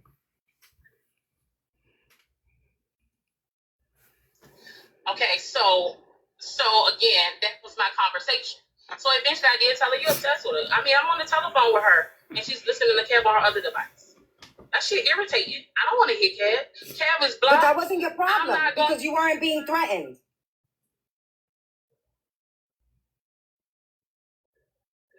Well, you damn sure became the bully real quick. I ain't arguing with nobody. Hold on. What about me? This ain't content. See, the difference between me and Noonie has now think she's become a content creator. And so everything she does now is for content. Those fight videos and all that other shit, that shit. Yeah, well, that's what you think. I'm sorry to tell you, but again, when I'm being threatened by a man, when I'm being told to go on a live 3 times by the same man on 3 different occasions, and I'm recording what the fuck he's saying about me, okay? That had nothing to do with you because you were not. Who beat Kev up? How could you sit He looked here? like he got 2 black eyes, right? I'm tripping. Especially Especially the other one that he not showing, the other side. That's what he get for always running his big ass mouth. For recording my Yes, please. that I need to He protect irks my myself. nerves. Do you even I stop want him to twist the other way because that eye was fucked. I need a screenshot. Shade Not it, only was I please. threatened, Private was threatened. Can you please But during the screenshot it background for me? talking about stop talking about it. Oh, they're under eye patches? Never once asked me how that made me I feel. wonder what the other guy looked like. How it made you feel, but you weren't the end receiver of Under this. eye patches. Bitch, I thought that was a fat pocket. Stay out of this one, all right? Because you ain't had involved to do in any all of that, girl. You was You weren't upset with involved that in man, any of and that. even when he stopped All talking you to you, did you still actually okay, was y'all. make Make Karen things finish, worse. y'all. Just talk to him Okay? for 13 hours. One more, y'all. What I'm not gonna do, man, is I ain't arguing with nobody. Especially nobody that ain't worth my conversation. I'm not arguing with nobody. Mm-hmm. It becomes obsessive when you're constantly listening to this man. If you're in a grocery store and you're listening to him, that shit is excessive. Yeah, well, guess what? When he's saying that I'm gonna get a well whooped ass and that he has bitches that hits bitches. Okay, go ahead, Carrie. Me, her, and Private on the back end, and we talked and we said, okay, there's no more conversation about Kev. We're gonna move on. That shit is done with. Now, You know how what I'm the fuck saying? did Queen Jules get in the mix, y'all?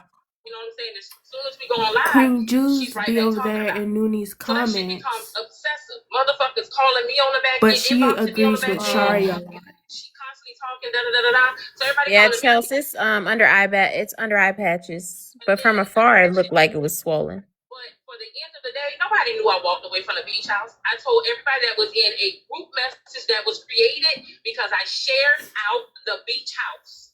I shared out the live. And if you share it out and you mess around, and I didn't even realize it, and you don't hit send separately, it creates a group. That's how that group was created. Nothing bad was ever said in that group because it was nothing but beach house members.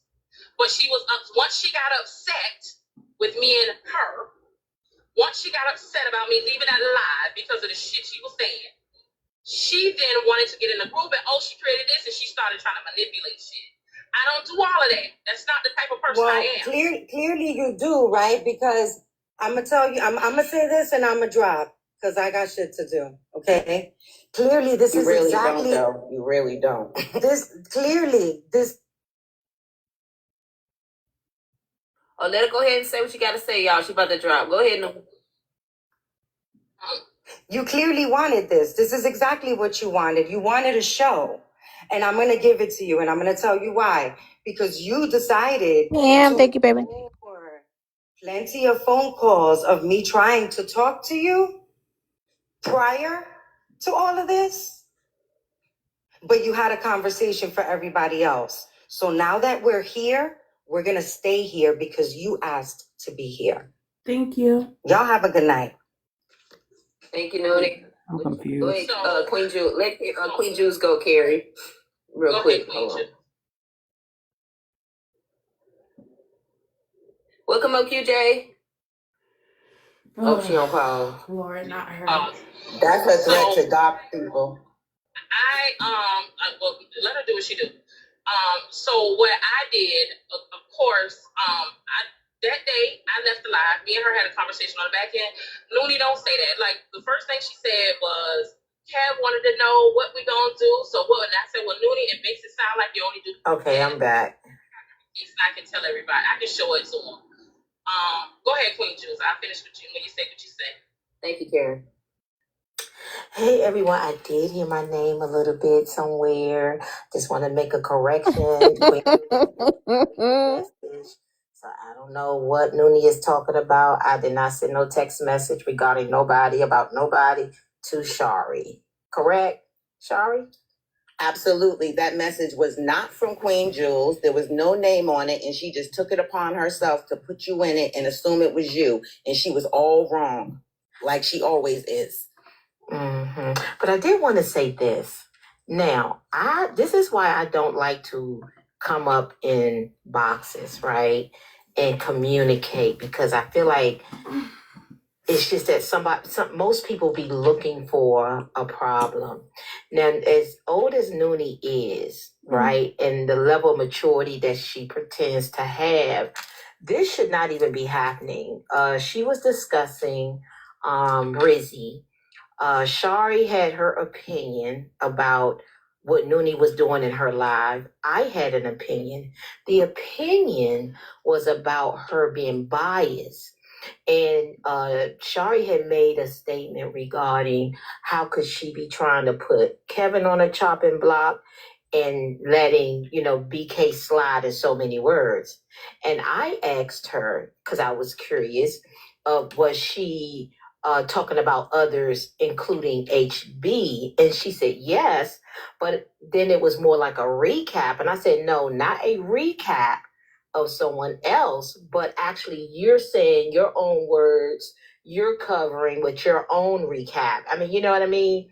And this is where she kind of felt like she needed to post a video. Didn't make sense to me. I mean, I'm not worried about anything, but I just say that, you have to watch. These women are very immature, and really it's nothing to see here on my end, but I know how y'all do. Y'all might try to make something out of it, but it's okay. I don't stay long with these things. Thank you, Queen Jules. Yeah.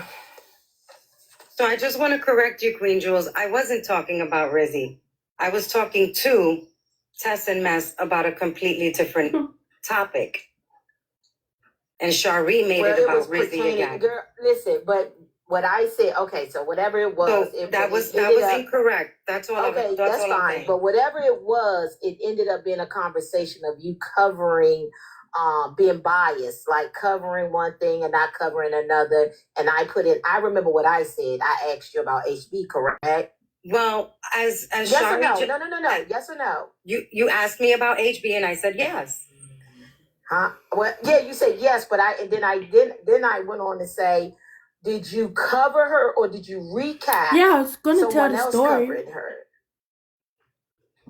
So I covered a recap that was between her and Rizzy, but now we're not going to move the goalpost, right? No, I'm not moving anything, but the point of it is, as Shari just so eloquently said, I was live for 13 hours covering that whole recap between. I know, but you're listen, you had two adult women, you're discussing stuff, we're giving our opinion, and you're upset.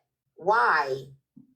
Why did you take it to the magnitude? Well, Shari wasn't really giving an opinion. Shari said whatever she said to Tess and Mess, but then she wanted to continue to attack her, and that was someone that I invited into my panel. So that's what happened.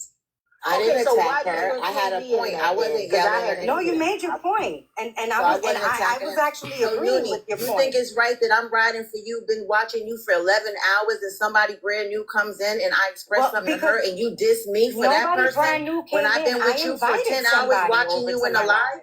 I And then invited because somebody over to my live. So when I say something to her, you just so quick to diss me, like, Well, I and didn't get mad diss at you. me. You said what you needed to say to her. And I was But in you got agreement mad at with me. you. I did No, not you get were mad angry. at you. Okay? So you need to rewatch that clip. You said what you said, and I did agree with you. Nobody should be, talking about one thing and then sitting in the same box with the same people that do the same shit. Thank you. were right on spot on with that, right? So why was you upset at me for my opinion then? Because it wasn't an opinion, it was a question, and I answered. So your you got question. upset. You got that upset? Did you want to make a video because I asked the question? No, I got upset because you sent that message to Shari. How do okay? Noonie, How do you know? Noonie, that was not. It was not Queen Jules, Noonie. That when that message was blank, you had no name on it to just put her name on it. Don't blow smoke up my ass because the same exact message that she sent to you is the same shit she typed in the comments. It was Noonie. What? Noonie, all my son's life, and you know how much I love Naeem. It was the same comment that she wrote in my comments. Noonie, Well, my I'm hand to telling you, I God, didn't Noonie. see It was her not message Queen about Jules, Noonie. I promise to God to you, it was not Queen Jules, Noonie. You was wrong for putting that lady's name in it, Noonie. It was not. On Naeem, I'm telling you. It was not Queen Jules, Noonie. Okay, you should never put her name on that if you did not know for sure. Queen Jules, the live was not about Rizzy. So when you asked me your question and I answered it, you challenged me and said, well, why didn't you recap HB? Because you know what? You guys don't tell me what I'm going to talk about. So and that's what why I'm you're going to recap. to this magnitude from a question. Queen Come on Jules, now. this is not even about you at this point. Yeah, but Oh shit.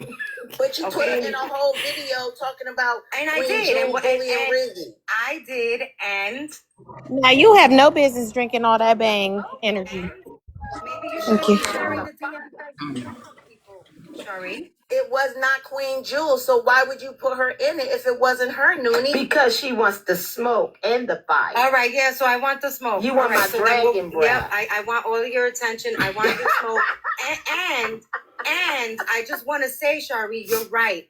And I want Kev's ding-a-ling too. Okay, just like you told Carrie in that fucking text message. Say what now? All right. What happened? All right. So Kev, here we go. I want your ding-a-ling so bad. When are you gonna give it to me, Kev? When are you gonna give it to me, Kev? There's no need. I'm begging you. I'm begging you. I'm begging for it. So you gonna shout me down? Okay, man, Kev, what kind of Kev, I'm establishment sorry, you from? Kev. Kev, I'm sorry, Kev. There's enough for me to go around. He's addicted to what's addicted.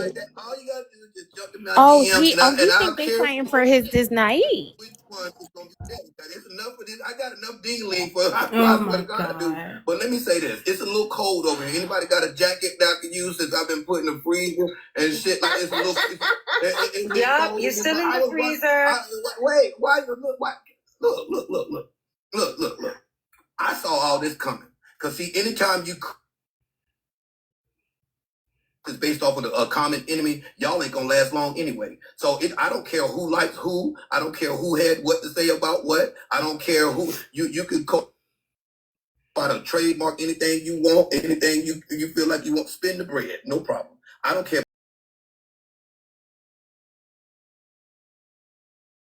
about my motherfucking gums because I saw this shit.